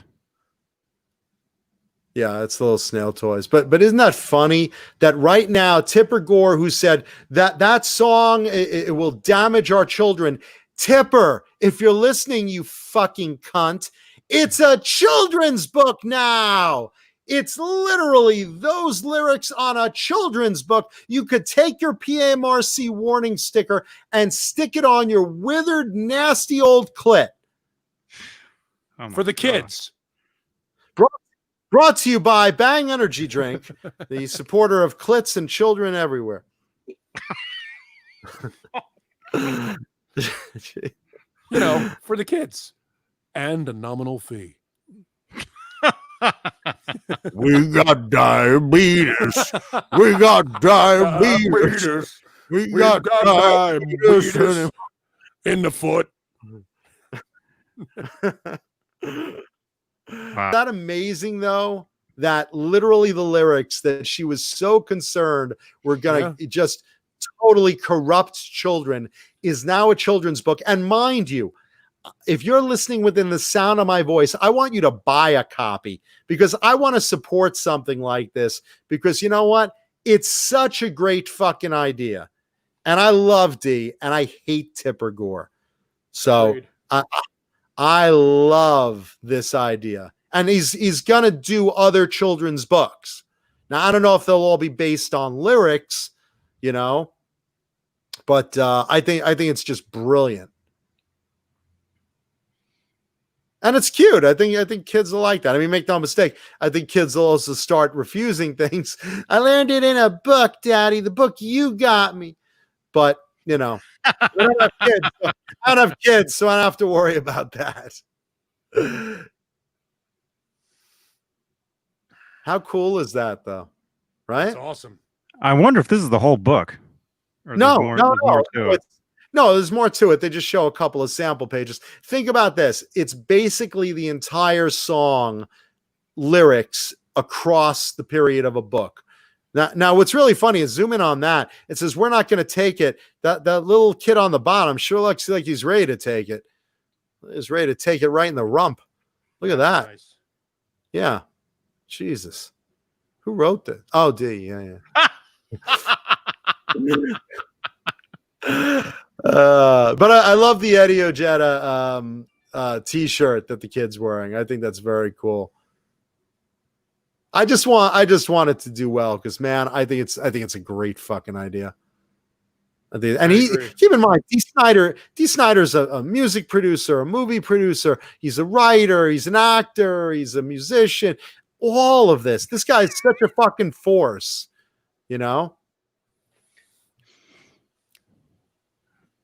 Who's interviewing here? Who's interviewing here? Paul McCartney? I don't know. They're talking to D and they're talking to the artist. And this is on Blabbermouth for those of you guys following along.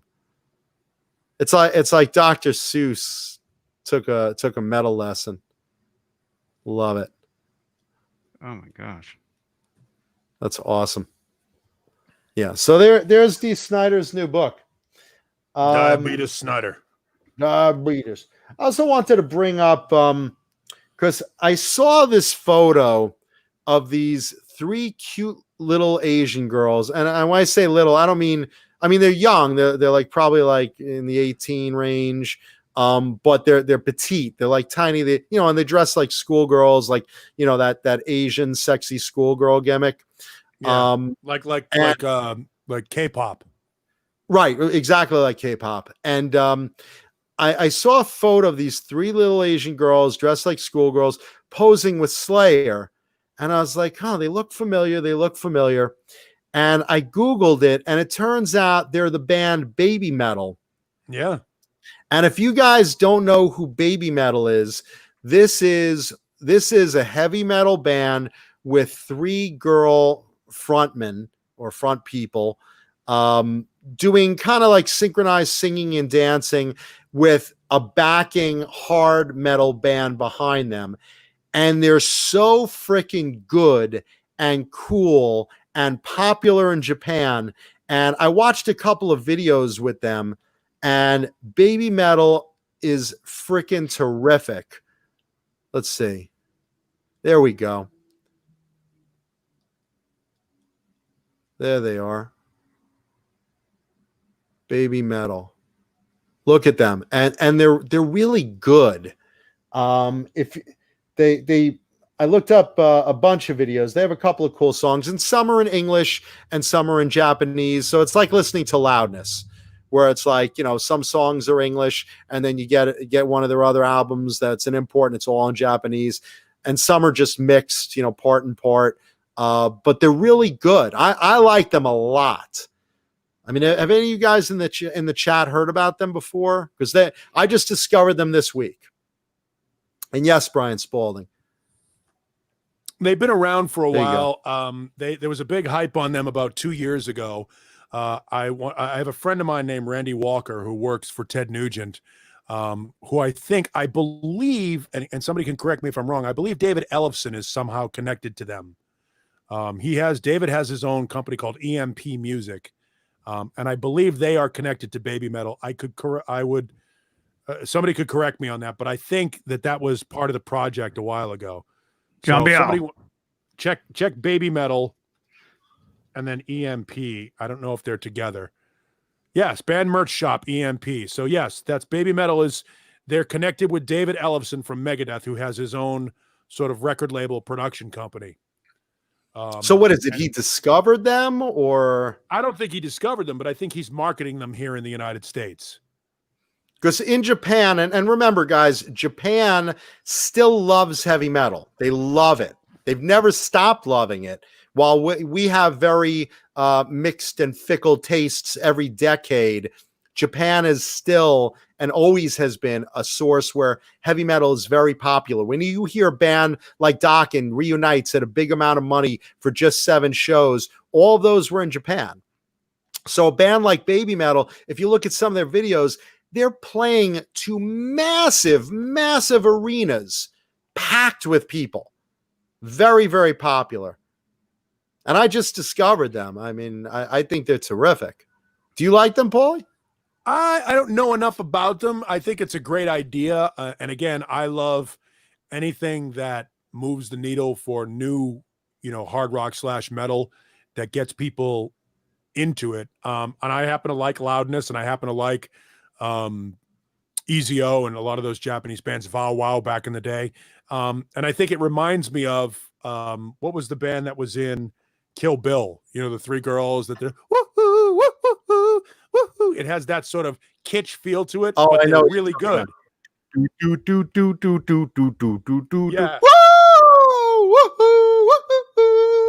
Yeah, so they're cool. I mean, I think it's a cool idea. I would hope that people dig on it, but you know how it is. International artists never really do well in this country. But you know what? Hard metal has its own real devoted audience, I think. I mean, and you hear, look at Slayer, guys like Slayer and Testament. their audience really never quite left because they were never radio popular anyway, you know. And again, Yeah, it's interesting because they mix their vocals with dance moves, you know. Yeah, again, it's very much it's the latest incarnation of Pink Lady and Jeff. If you don't, you don't remember, yeah, you won't remember that. It's a comedian named Jeff Altman had a TV show back in the 70s and 80s called Pink Lady and Jeff. And what Pink Lady was this duo of cute little Japanese girls that did covers of top 40 songs of the day. They had their own music, but it was all sung in Japanese and it didn't really work in this country. But they took them and they marketed them with the American comedian and did a really terrible variety show. Super racist, like going back and watching it. If you go to YouTube and you just check out Pink Lady and Jeff, it's like the whole, you know, Hello Kitty type stuff. You want to lick my pussy? Oh, It is so ridiculously racist. But this stuff that never pops in this country. It'll be a kitsch thing that shows up, you know, on the second stage of a festival. It'll never be anything big in this country, but Sure. Who cares? Who knows what the investment is? And I give credit to Ellefson for pushing it. It's something different. It's fun. You what? I think they're a lot of fun. And that's great. And that's what it should do. It should be fun and it should be something. And as long as, you know, the investment in that thing and the expectation of them selling millions of records, because it's never going to, it's not set up for that. It's international, it's metal, and it's Asian. I mean, it's got all of these things working against it from a mass appeal standpoint. But it's not, I don't think it's set up to be mass appeal. I think it's set up to be something kitschy and cool for people to dig on. And I don't think any, you know, really hard, I don't think any really hard metal is set up to like be, you know, set up to really be big either. You know, but I'm just looking. Brian Spalding is saying Japan is very into all kinds of metal music. They supported my band Flametal for years. That's very cool. And Braden Berglund says Butcher Babies are very similar to that band. So it's kind of a metal K-pop, which is kind of interesting. Although it's Japanese, not Korean, but no, they've been around. They've got some good promotion behind them. Obviously, people are still talking about them. It's an interesting concept. Again, do you remember Drain STH? No. That was the Swedish band that sounded. There was 4 really, really good-looking women out of Sweden that sounded like a female Alice in Chains for all intents and purposes. Put out a couple of albums, really good music. Nobody cared, and that's fine. You know, as long as the return on investment it makes sense from a business standpoint, then they should have at it. And if those girls can make a living doing what they're doing, awesome. That's an awesome thing. Again, anything that has people talking about actual musicians doing their thing versus a sampler or some pop star aping their lyrics to a backing track, I'm all for it. Well, look, I mean, just alone in Japan, the size of their audiences, I mean, that has to make them a living at least. Yeah, you would think, yeah. Yeah, and again, I'm sure, you know, other places like Sweden and the Netherlands, I mean, they're very good into the metal scene too. They probably dig that too. Tube Supio brings up Baby Metal's guitarist. Let's see if I butcher this. Takayoshi Omura. Thank you. Has Pink Sparkle signature ESPs. Check them out. Johnny, could you bring up images of those? Yeah, Takayoshi Omura. And you have to say it like that so that you don't sound too racist. Well, you got to yell it like you're angry. Takayoshi Omura! Yes, anything that you say in Japanese, as long as you yell it, it sounds really threatening. It's good. That sounds good. You've gone into a sushi bar and you walk in, you're like, Jesus Christ, what did I do? Which one? Takayoshi Omura, signature ESP. Oh, it's not. Yeah, because one of them passed away. What? Mikio. One of their Miko, guitar players died. One of the girls or one of their band? No, one of the girls in the band. One of them died? Yeah, 2018. Baby Metal guitarist. died at 36. No, these that's not them. Yes, it That's is. I'm Baby saying, Metal. but it's I'm saying it's not one of the front girls. They're Oh, not that old. man, these websites. They're not in their 30s. It's got to be one of their band.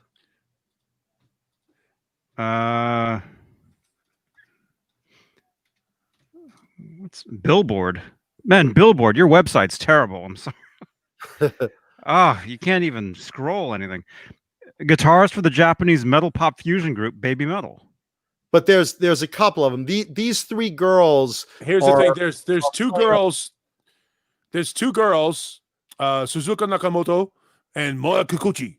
And then there's the band, Takayoshi Omura, and she's still alive. The one that died is Mikio Fujioka. Mikio. Yeah. Yeah. So Mikio Fujioka. So she's in the band. She's not one of the front girls. She was she's part of the Kami band, which is the backup band. Yes. Okay. All right. That's what I was saying. Because no, the woman Takayoshi Omura is still alive. Okay, because the three girls, the lead girls that are essentially Baby Metal, the face and it's a male, by the way. Takayoshi Omura is a man. Okay, because he doesn't look good as a schoolgirl, so there you go. Right. And yes, his ESP looks pretty kick-ass, although it's got that ESP weird headstock as opposed to the Strat headstock that we all love so much. Yeah. That does And, look it, cool. and it's active. Yeah. That is very cool. But the body looks very much like a pro mod. Man, I love the pink and white combo though. This website is just so bad. You can't. Caleb Rappaport in the house. Good morning, Caleb. Caleb. Hey Caleb. Hey Caleb. 1554. That website's terrible, man. I couldn't navigate anything at all. It was just. Ladies and gentlemen, Johnny Beane. Does anyone out here? Does anyone out here have one of those guitars that like on Reverb or something? I'd love a better look at it. Okay, what was the name again? Let's see. Let's see how you spell that. It for you? Takayosshi. Wait, what? I think I'm on fucking delay. Takayosshi. And Okay. That should be enough. Yeah. It Okay, should so- be. How many signature Takayoshi guitars do you have on Reverb of different Takayoshis? Oh, it's on Reverb. Well, I mean, What? try Reverb, try eBay. I'm just curious, like if there's one for sale or if any sold. He's a GIT grad. Is it an ESP? Yes. Yeah, it's an ESP. Try on Reverb. Okay, or they look Reverb like sold. they look like these then. I So, found them. are any for sale right now? Just curious. Asking for a friend. Yeah. Yeah, that's it. The pink sparkle. And it looks like it's got those hideous, they look like the exact same pickups without the design in it that the Pia has in them. Yeah, I was just thinking that when I saw that. Yeah, that's So, ugly looking. Which one is the white, the pink and white, or both of them? They're both his. I would just change the pickups out. Look at that Yeah, fretboard I on could- that one. I could see you playing those. I don't know. Because I don't like painted fretboards though. I thought you were gonna say I don't like pink. Yeah, right. Pink is the color of vaginas and nipples and all things good. All things good, except the flesh of your father's rotting leg. Oh, No, that's a different color. Gosh. That's gang green. Gangrenous. There's a Crayola crayon color that. Gang green. I gotta go check on the dogs. Be right back. yuck. Yeah. Well, we're like 20 minutes over. Oh, geez. Just left. That's all right. Look at that. So are there any of those for sale? What do those go for? I'm curious. As I'll tell you, ESP is one of the other companies nowadays that makes a really good guitar. You know, I mean, I talk about Charvel and Jackson's Custom Shop, but I really like. There you go. I guess the one with the white is the signature. So what do they go for on reverb? I'm curious. John BL, are you here? Just go on reverb. Okay, let me do this. I just want to see what they look like on reverb, if what they sell for. Just curious.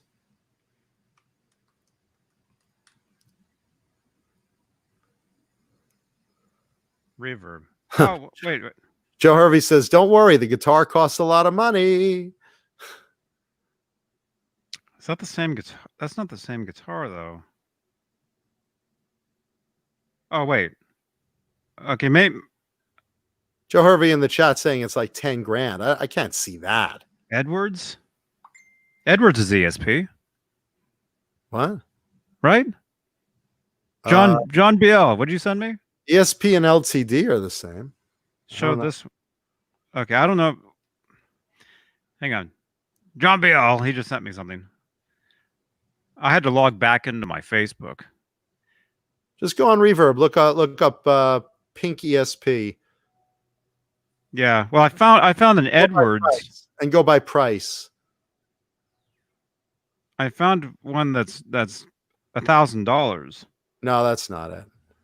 It doesn't look the same. It's this would be ESP. This would be the brand name ESP. Just put sort by highest price. Pink ESP, sort by highest price. Probably one will come up. Wait a minute. Wait, John BL, that's not even the same guitar. Damn it, John BL, you're ruining everything. Okay, there's another guitar, Hamer Firebird prototype, celebrity owned and played by Robin Crosby. That's a different thing. Did you see? Yeah, I know. That's the one that they were talking about in the chat earlier. That they were telling about. Okay, it's one of his Hamers. I know about that guitar actually. I've seen that for sale before.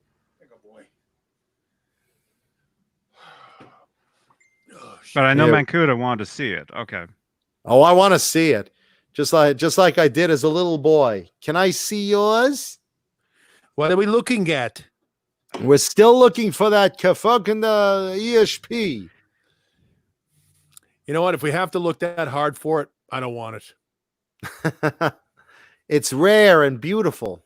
We still haven't looked at the Washburn A Freely model that I'm not paying $3,100 for. Oh, here we go. Hold on, Here we go. Oh, this is $4,700. All right, so it's not no 10 Snapper. Grand. Snapper. The ESP Snapper 7. It's named after her vagina, really? It's called the Snapper. Oh my god. It's really what it's called, the Snapper. Man, I'm so hungry. Every time you hear vagina, you want to eat. I understand. No, I haven't eaten anything all day. Or anyone. So post it. Let's see this thing. There you go. That's it. Okay.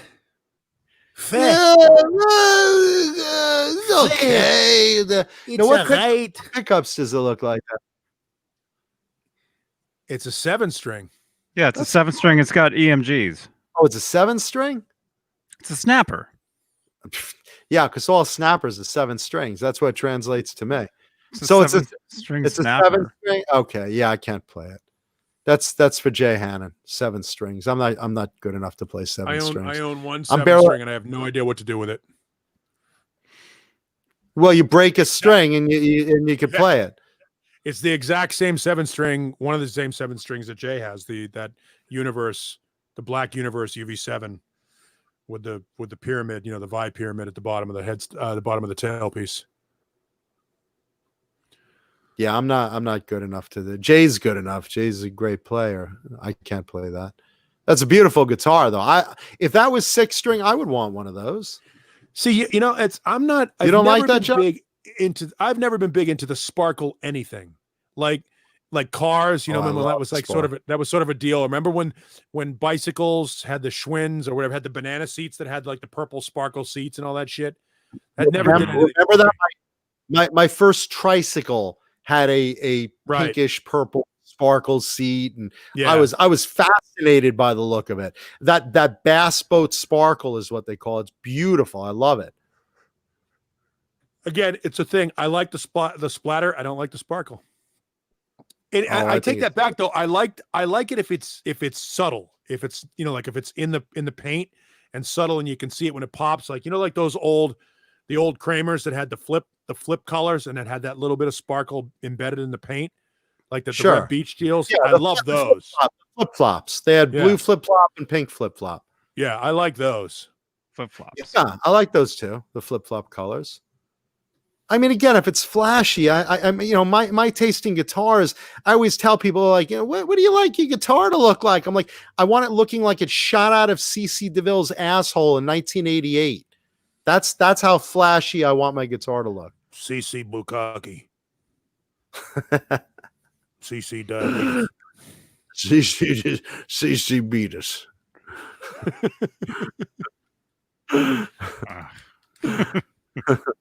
Diabetes. Every rose has diabetes. Talk diabetes with me. And baby, talk diabetes to me. You gotta cry tough. You got diabetes. I say amputate your toes. Oh my gosh. Give me something, take it to take insulin.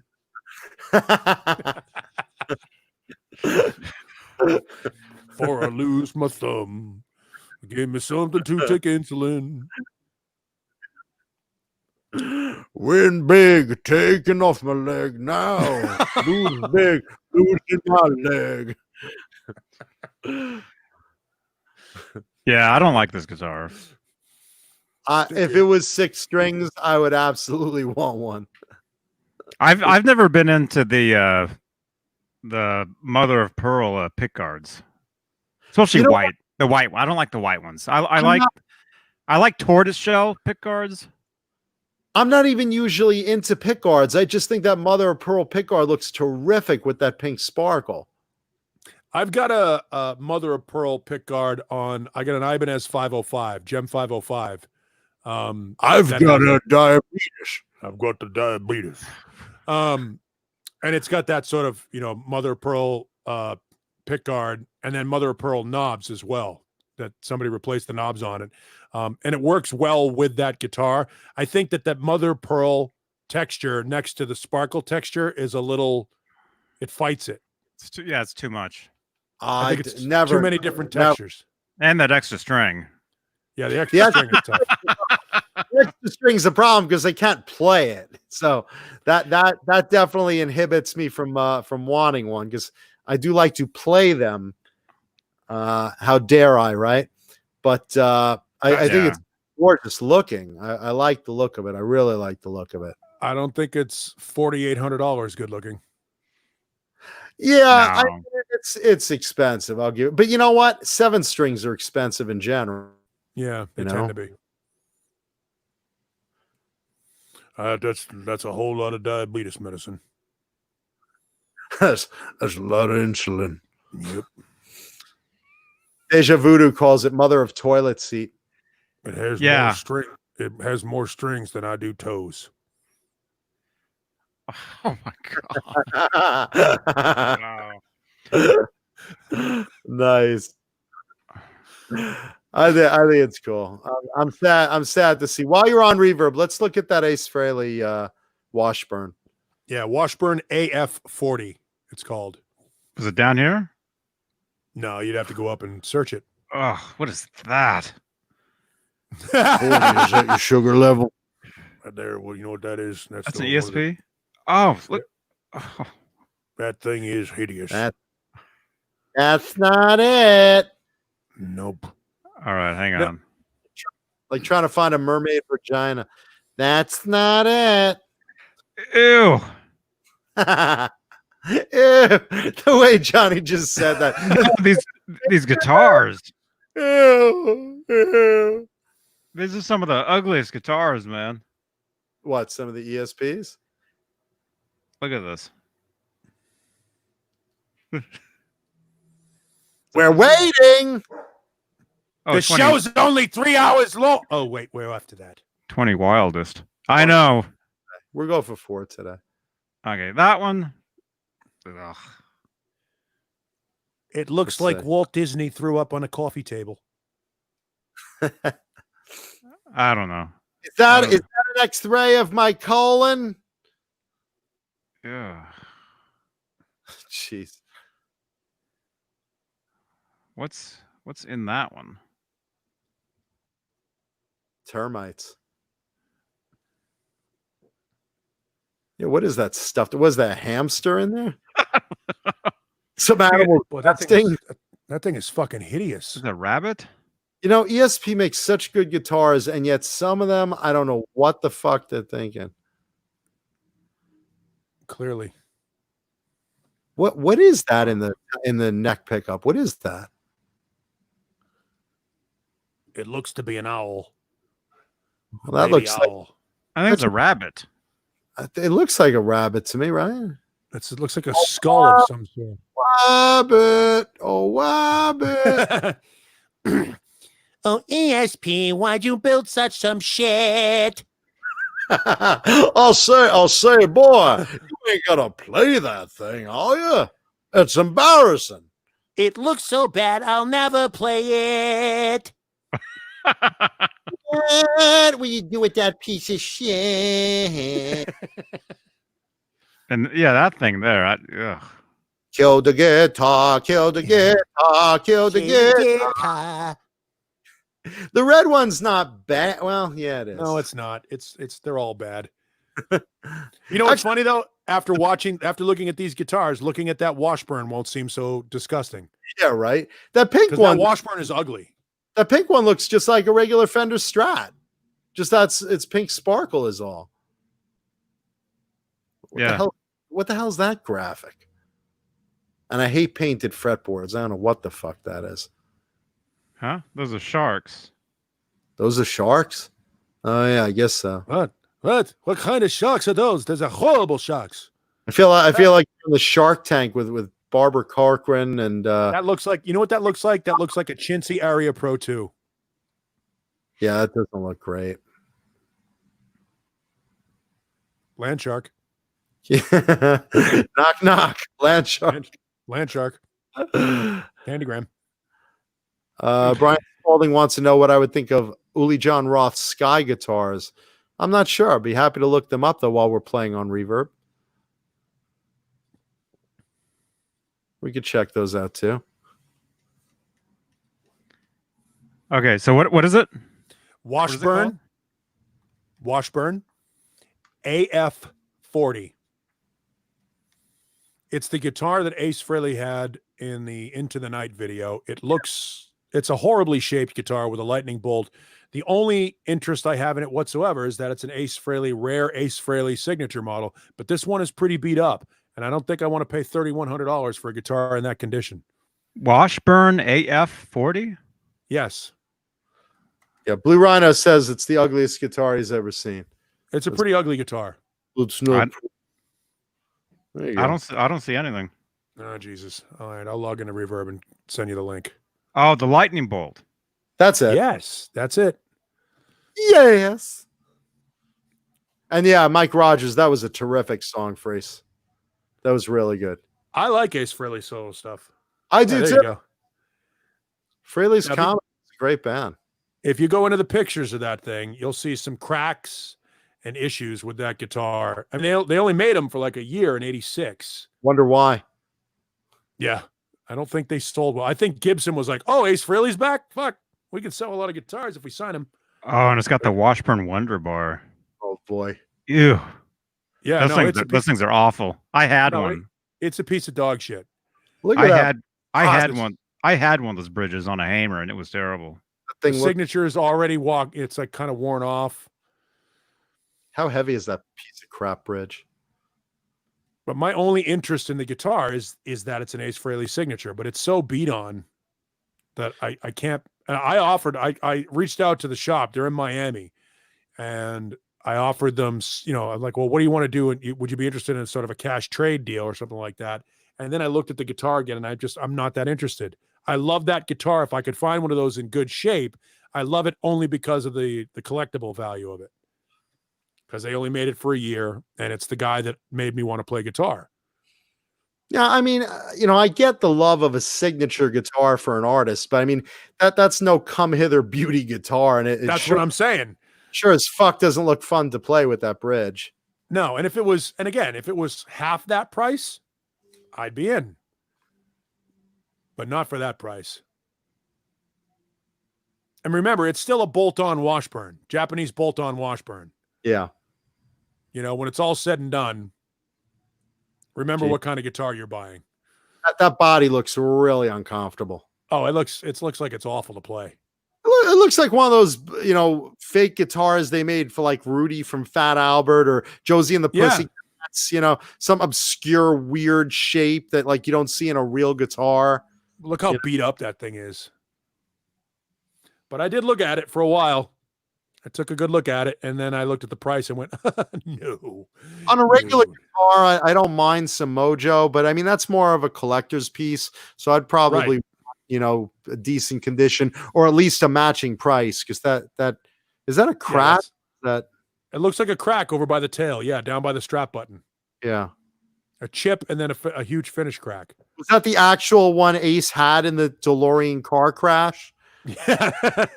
Is that why? Like it. Yeah, it looks like it's been beaten up. Is it autographed or did they all come? No, like that's a signature guitar. It's screened.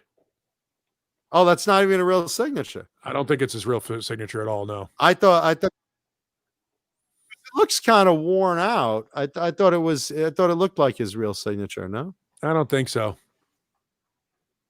Well, it would say down here. Attention collectors. Is that all it says? Attention collector. Yeah, we're listening. Yes. Oh, John, that thing's in the same shape as your father's gangrene leg. Gangrenous leg. Yes, gangrenous leg. And you know what? When they saw off his leg, we can replace it with that. Just stick the headstock in the socket, and that thing is angled enough so it can go over multiple terrains. I'm fine with that. I don't know how he's going to fit his sock over the damn thing, but okay. I'm not sure your father wants to wear something so Japanese. It's not made in America. I won't do it. Dad, come on. It's a high-tech collector's item. No. So that's the thing. If it was in better shape, I would be I would be more interested, but that thing is so beat on. Minor cosmetic flaws, dings, minor my ass. Dents, buckle belt rash. That thing looks like something Chris Holmes played. Yeah. Yeah, it was in his Trans Am. That's in the trunk of the Trans Am that you're buying. It's like his yellow shit guitar, that he tomahawked across the stadium at the Sound Guy. Yeah, that thing looks like it was dragged behind a car in Texas. They didn't have room on the tour bus. Well, Eighth, we got to put it behind the bus. The guitar is in good condition. Good condition for what? For Stephen Hawking's guitar. It still holds the strings. The Wonder Bar works as it should. Terribly.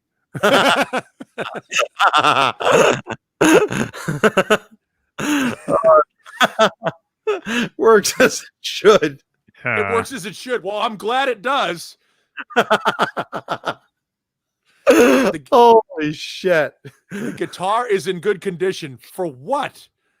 For a fucking plane crash victim. for digging a pool. I mean, it does look like the kind of paddle you'd use when you were going down the river in Deliverance. It's like a shovel. I don't know. It's hacked on. If I could find one of those in good shape, I'd be interested. I want to upgrade from my Gorky Park Kramer. Yes, exactly. Yes. My Gorky Park Bailaka guitar. Jesus Christ. What do you think the fretboard material is on that thing? I don't know. It looks like you'd spread masonry with it. Yeah, tile. Look at how that thing connects on the bottom. You see that dip? It's like a child shovel or something you'd cook in cast iron with. Again, Rare guitar, condition good. My ass. It's as like good saying- as my ass. That's like saying Lindsay Lohan is in good condition. So many That's cum shots to the face. That's the Courtney Love of guitars. It's very rare. There's a reason for that, guys. Even Yep, you're Ace, not going to get $3,000 for that guitar. even Ace is embarrassed by that. He designed it while he was so coked up. He's lucky to be alive. Wow. And Again, I'm under normal circumstances, I would love a collectible guitar like that just to own it. But yeah, just because that it's an thing's- Ace signature. right, But and there's only 250 of them, and Go he's back going to die soon. My dad? Oh, Ace. No. Ace. Yeah, Johnny, go back to the description real quick. Oh, I already left. Deja Voodoo said, just go back. Deja Voodoo says Mancuta's dong. It works as it should. Oh my God. No, look, Maybe that- for another year or two. I mean, it reminds me of like, signature guitars. You look at like Prince's White Cloud, Right. named after the paper, I suppose. Or something like that. And it's like, there we go. Go back to the description. Let me just read the description a little bit. Magnify a little more, please. His eyes. I'm getting older, Johnny. Almost 30. Almost 30. Let me see again. Let's see. There you go. Thank you. The pickup is amazing. The idea that it still holds together while you pick it up is original fitted Washburn case is included. Yeah, because I'll bet if you didn't have that fitted case, good luck getting a case for that. I know. As well as some papers and posters from the era. Gibson if you strap go to is case- included. That strap is what you're paying the $3,000 for. It's the Right. Gibson strap. If you go into the pictures, you'll see the case candy that comes with it. And it's not Let's worth see the case candy. Yeah, go. Comes with all you see on the case, including jizz stains. Let's see what's on the case. Sperm. Aren't there any? Yeah, keep going. I think Let's that see. there's. Look at that crack.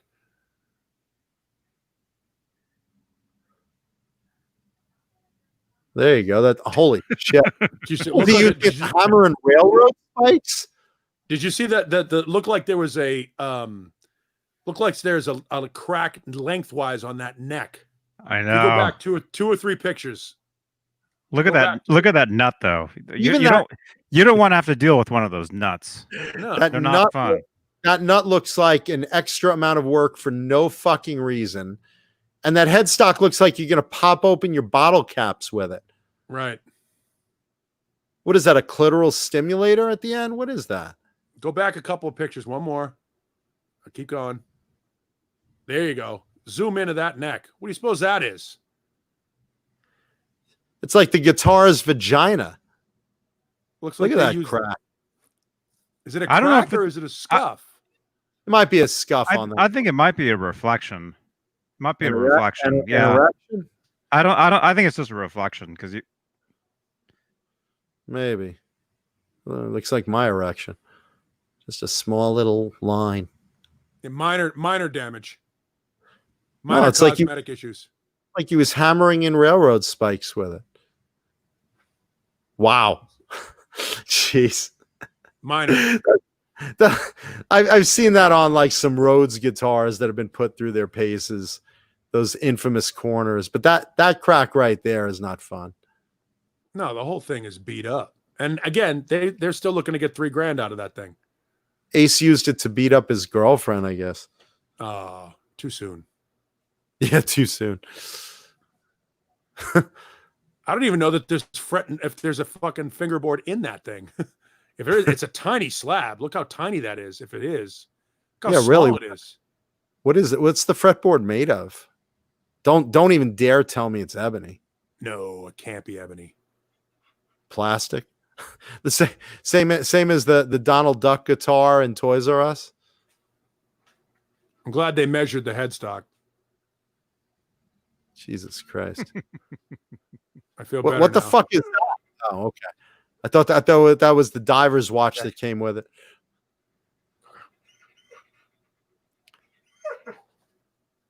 Uh-huh. I'm glad we got that nut measurement. Comes with the tag. Weighs Is that a 7.5 tampon? pounds. Is that a tampon string? Could be. Well, at least it's light. Wow, no, 6. Oh yeah, 7.5. Okay. There's your case. Which that thing would fit in an Explorer case. You think so? I don't know, man. That angle is kind of weird. It is sort of weird. Look at Ace's face at that moment. Yeah, that's not like he looks so cool. Yeah, he looks like he shaved with buckshot.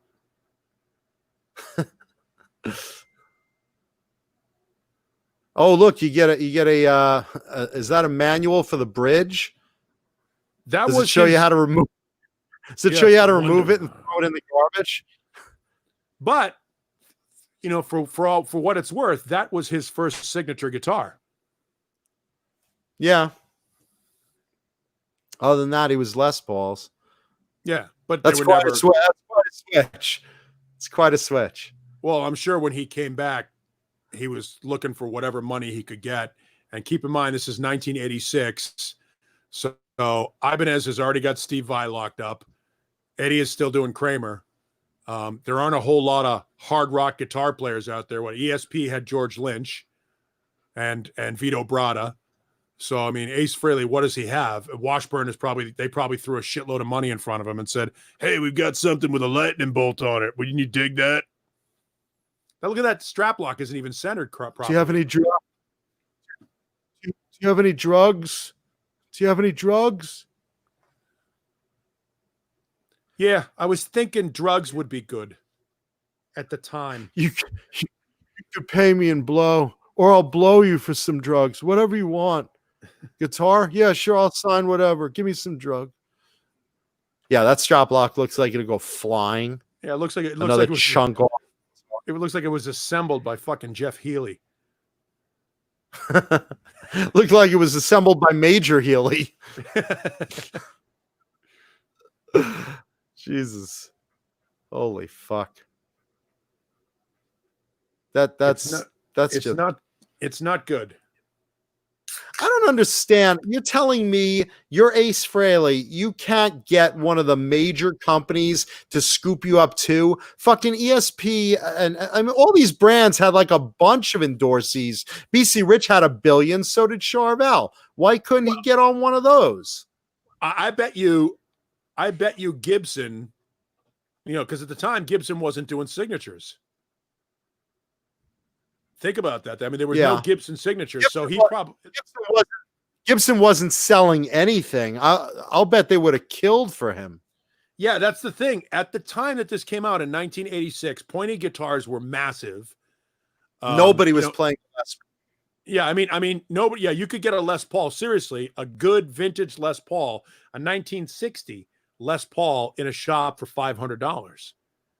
In 1986, nobody gave a shit about Les Pauls. They were all over the walls at a place called Cambridge Music in Porter Square in Cambridge, Massachusetts, which is where a guy named Joe Stump, who's a shredder wannabe guy, he's in Alcatraz now, used to teach lessons. And we would go in there, and I think my brother paid like $1,100 for a Charvel Model 1, single humbucker, Japanese Charvel maple neck. You know what I'm talking about, Kaler tremolo. I think he paid like $1,100 for that guitar, when there were vintage Les Pauls and Strats sitting there for $300, $400, $500, $600 on the wall. So I'm guessing at that point, they're like, okay, Akira Takasaki has a weird shaped guitar. I'm Ace Frehley. Can you make something with a lightning bolt? And that's what they came up with. All I heard was Joe Stump, and I'm going to call your father that. He doesn't listen to me. He doesn't listen to me. That's why he might lose his leg, because he doesn't listen. That thing has more contortions in it than your father's leg. It has more damage as well. Look at that thing. That Wonder Bar is as useless as your father. Your father works as he should. Your father's leg is amazing. It's a wonder. Lenny Lou used to work near Cambridge. You know what where Cambridge Music was? Right there at Porter Square on the Red Line. You know, I remember seeing at on 48th Street back around that period, pre-CBS Fender Strats, anywhere between like 15 grand. I'm sorry, 1,500 to about 2,200, and they had like five to choose from. And I looked at them, and I was like, oh, maybe I should get one of these. They're kind of cool and mojo-y. And then I was like, well, there's no humbucker, and you know, now of course I'm the dick here. Yeah. No, I feel the same way. Like I said, they had, and you know, we sat back and you walk into the store and you look and you see the wall full of Kramers and ESPs and, you know, Jacksons and whatever. And then over here in the back corner in the dark with no lights on them and shit, like, here's all the old Les Pauls. And you're like, Les Paul Custom 1960? Fuck, who wants a 25-year-old guitar? $750. Fuck, That's you. I'm not paying you. That's natural wood color. Yeah, it's natural wood color. Who the fuck wants this cherry sunburst bullshit? I want blue sparkle with, you know, a rainbow and a fist graphic. What is that? Why are we looking at Cayman Instruments? This is the one John Biel wanted us to show this. It's the Robin Crosby. Yeah. Oh, a Firebird? It's a Hamer Firebird. Yeah, no big deal. You know what? 1984. I like a lot of his guitars, but you know, I like the graphic ones. I mean, you know, a friend of mine owned like most of Robin's guitars, and he still has a bunch. But I don't know. I like the Jackson ones better. True or false? Robin's guitars were oversized. I mean, it's cool. Oh, it has the same pickups as my Hamer Phantom. Was that the that's cool.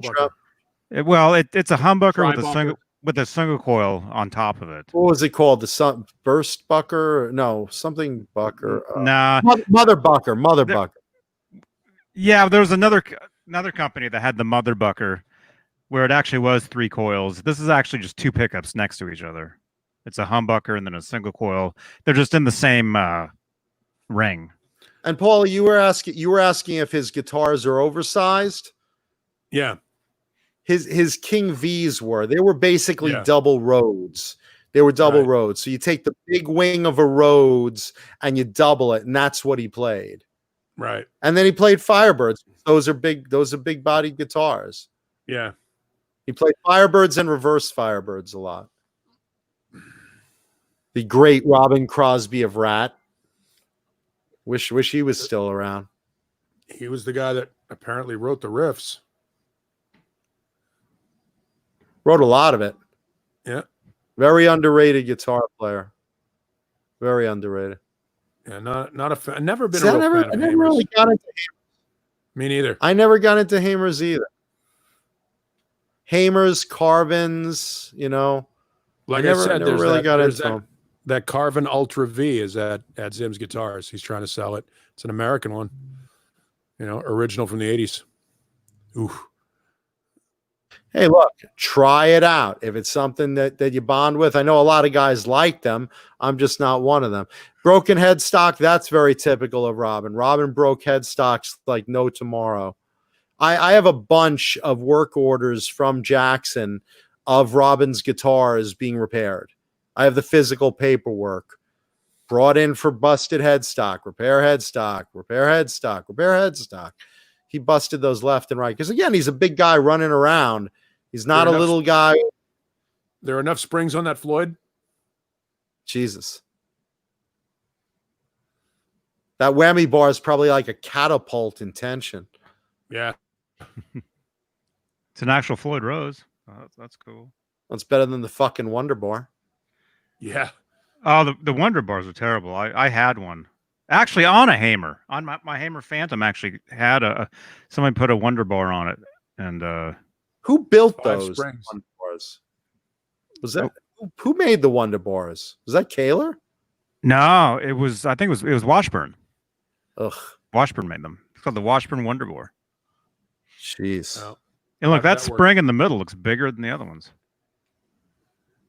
And look at that genetic. block. That block looks like it would snap. It looks like if you leaned into it too much, you just snap it right off the end of the trem. That's why I said it's like a It's a catapult. tiny block. You need like a crank or something to fucking do a dive. That block looks tiny. It is tiny comparatively. Yeah.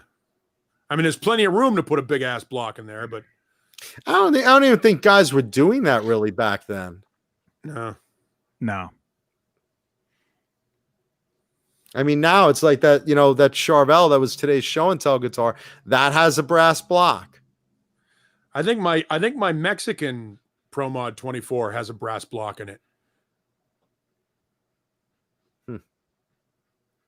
And good for them. I mean, that's, it's funny. We talk about, and it's odd because we love certain vintage guitars, but when you look at the quality of the parts and the manufacturing today versus then, with CNC routing and all that shit. I mean, I know there's something to be said for handmade craftsmen, which is why I own a couple of those Grover Jacksons. But like, when you look at the components that they put in guitars now, some of the components that are made in Asia are better than the components that were being wound in America and put in USA guitars at the time. And yet we still look back on some of these guitars with such reverence. And when you compare them to the mass-produced guitars that are made today, they're not the same. They don't stand up. I mean, it depends what it is. I mean, I prefer the quality of vintage guitars for the most part, unless you're talking something like Charvel Jackson Custom Shop, where you have the same guys working with, more advanced techniques now. But, back then, there's something to be said for handmade quality back in the day, to my eyes anyway. Yeah, but would you take a Norland from the 70s or a 90s Heritage? You know what I mean? Like those guitars weren't, the 70s Strats, some of those, Strats after CBS bought them, the manufacturing quality was not that great. I mean, there were some people that would take, the Japanese Tokai over an 80s Les Paul because the Japanese were making better guitars. I mean, nowadays we don't look at Japanese manufacturing as being substandard like it used to be. And that's the point I'm trying to make, is that the technology has come forward so much that the manufacturing has improved. The problem though with the Norlands, and I'm a big fan of the Norland years. I mean, again, this is what, Randy Rhoads played and Ace Frehley played, and, all the guys we admire, they were playing Norland years for the most part. Right. Norland is so hit or miss. Like 3 of my Les Pauls, I would two of them actually that are Norlands are amazing. They're one of them's like the best Les Paul I've ever played in my life, and it's a 78. The problem is some of those are incredibly fucking heavy, like black hole gravity heavy, and right. The quality is totally hit or miss. If you get a good Norland, some of those are real winners. Very underrated. Yeah, and what I'm saying is, though, is again, you've just made my point for me. Consistency. Consistently good guitars are being made now than then. You're more likely to get a good guitar now off the line than you were back then. See, but I disagree with that because I play Gibsons today, and I am not a fan. I'm really not. Even the ones they're like $12,000 historic heritage, the best, closest you can get. I am not feeling most of those as really great quality. I mean, sure, some of them are, but again, I happen to think the older ones are better, and I feel the difference when I pick them up and play them, and for the most part, Yeah, no. Again, I would say, for the most part, if you find a vintage one, that's great, fantastic. But I think that the manufacturing and the components, and like we were just looking at the block on that trem, on that Floyd, I would venture to say that more often than not, the blocks that are on Floyds today are superior than the block that's on that. But that's kind of, the block is kind of unfair because there were very basic blocks then. Now we know a thicker, say a brass block, gives a better tone and, more sustain and blah, blah, blah. We weren't playing with noiseless springs. The technology has advanced for part upgrades, but that doesn't mean they're standard either, titanium parts and, it's not common, it's not standard, but I would say I would rather pick up, unless it's a custom shop that could be comparable, a San Dimas Charvel or San Dimas Jackson. I would rather pick that up or a really good handmade BC Rich than most of what's built today. Oh no, I mean I have a G&L Legacy from 1996 or 97. 3-bolt GNL 96 Legacy that I would put against any custom shop Strat made today, and the Strat would lose every time. There you go. Those GNL guitars were handmade start to finish, by Leo's guys, with using the same, and eliminating all the mistakes that Fender made with the 3-bolt necks and the shims and all the things that were happening. Like, no, I know what you're saying there. I'm just saying we romanticize some of these old guitars that, when you look back in hindsight, the pots and the wiring and all that shit was tiny and the shielding was awful and the soldering was sloppy. We have more consistency when it comes to quality control now. I guess that doesn't it's better built.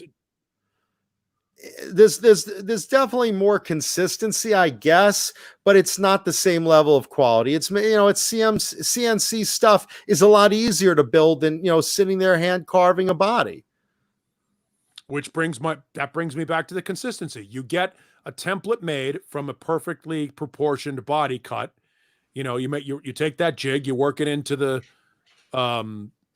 program, and now you've got more consistency with a good cut. As long as you're using good wood. I mean, that's where we start to get into the quality of wood, and the stock of wood has been depleted to the point where it's not as aged and it's not as well sourced. And that's where you start to get into the differences between American and Asian sourced wood. And I'll put up 80s wood against current wood every time, really. Well, again, I think that guitar making at the time was more of an artisan craft versus an assembly line machine. But that's my point. I'm thinking it's yielding a better quality product. Sure, the carves are a little off and different and whatever, but the quality is 3 times as good than the consistent average guitar that a CNC machine is making. Maybe. And again, your mileage may vary, but we could agree to disagree. And and I'm certainly not saying, look, you and I are not the average guitar buyer. You and I and Johnny are not, and most of the people in the chat are not the average guitar buyer. We're people who have a vested interest and are looking for specific things and kind of know what we're looking for. But if you're a 12-year-old kid and you're just getting into guitar and you walk into a guitar shop, you are probably getting a better quality guitar out of the, Squier Affinity series than you were out of the Hondo back in the 80s. Oh, definitely. That's my point. It's the quality of guitars, the entry-level guitar. When you start getting up to the mid-level, high-end guitars, I think the overall quality of assembly line guitars is superior than it was 30 years ago. But at the end of the day, entry level is still going to be entry level. Oh, right, yeah, but again, how many times how quickly did that toggle switch run out on the old, Court Les Paul copy? That toggle switch died in 6 months, if that long. and shit. Even with some of the Epiphones early on, they had those really shitty, Chinese-made toggle switches, which we all replaced with the Switchcraft immediately. Yeah, and Brian Spalding is even bringing up. He's got 2 Les Pauls, a 79, 84. Both weigh a lot, but feel great. That's the thing. I love the Norland years as far as feel generally. I hate the weight of some of them, but when you get one that's not heavy and some of them just kind of have that thing about them, like Les Pauls do, hit or miss. Right. I love some of the Norland years. I really do. I love a heavy Les Paul. I really do. I don't like I don't like the ones that are completely routed out. I mean, obviously they've been Swiss cheesing them since the 80s, and depending on the density of the wood, you wouldn't even know the difference that they've been routed out a little bit. But those full on that have been essentially, they're a hollow body guitar with a top on them. Not a fan of those. I don't want a Les Paul that weighs less than 8 pounds. You know what I mean? I mean, that's part of the reason I buy a Les Paul is because it's a solid, heavy, I'll kick your ass and swing it at you guitar if I need to. Well, look, an 8 to 9 pound Les Paul is really the ideal weight for a Les Paul. Right. And that's what you get today. But again, they're chambered today, or a lot of them are chambered, unless you get like whatever historic, or I don't even remember the designations that they're not chambering them. They're just using lighter woods. But I think they started doing the Swiss cheese 9-hole thing in 83, if I remember. Yeah. And, in the 80s. So they've all been. Even then, it didn't make much of a difference weight-wise. No, and tone-wise, a lot of people do the whole, well, they sound different tonally. That's negligible at best. And you could say the same thing about the pancake bodies that, it changed in, I think, 77, started using solid bodies again. Look, Randy Rhoads is your argument for that. He played a 74 Les Paul, and that was a pancake body. And that was really same. Yeah. Ace Frehley's is a pancake. Yeah. Most of Ace's were pancakes. Yeah. But that's the thing I hate about my Budokan, my Ace Budokan, is they didn't make it true to the 74. Yeah. Yeah. No, I gotcha. But well, that said, the Les Pauls that I own, I'm happy with. But there's always room for one more. Look, I'm just one more guitar away from being totally done collecting. Yep, me too. Guitar, always one guitar. Always one guitar. If I can just find that next guitar, the one that'll finish it. That'll do it. Just so you know, I'm still trying to swing that deal for that LNG gem, but it's seeming further and further away because the girl, and I use that term loosely, her brother has it in California, and I don't think she's ever going to see that guitar again. Oh boy. Yeah, but I'm working on it though. I'm still trying to remind her, hey, you need money at some point. And Brian, I'll check out a Sky guitar online. I'm curious. Always happy to look at other guitars. Except that Washburn AF40. Yeah, that one. That one's a bigger dog than you're petting right now. My dog is a good boy. Jesus. All right. Well, look, I think we're good. What do you guys think? Yeah, I'm tired. I got to go to bed. I got to be up at 3 a.m. I got to go for a walk. I got to go. I got to take the garbage out. Johnny, go for a march. Do you have a curfew in California? Tonight they increased it because they sorted the looters away from the protesters. So the protesters are doing what they do, protest. So they made it 9 o'clock for the county, and I think 9 o'clock for downtown, 10 o'clock for the county, I believe, is what they're doing tonight. So right now it's 9:16. 9:16. Yeah. So. It's 8 to 5 until next Monday here. So 8 p.m. to 5 a.m. You're not supposed to be out. Now, I as a credentialed member of the media, I get to go out and do my thing. I'm like one of those guys like Shimon Prokupez. I can get out into the riot zone and walk in, and they'll go, "Hey, you can't go here," and I can go, "Ha, media, fuck you." And then I'll get hit with a billy club and arrested. Pepper spray and rubber bullet in the face. Yeah, but you know what?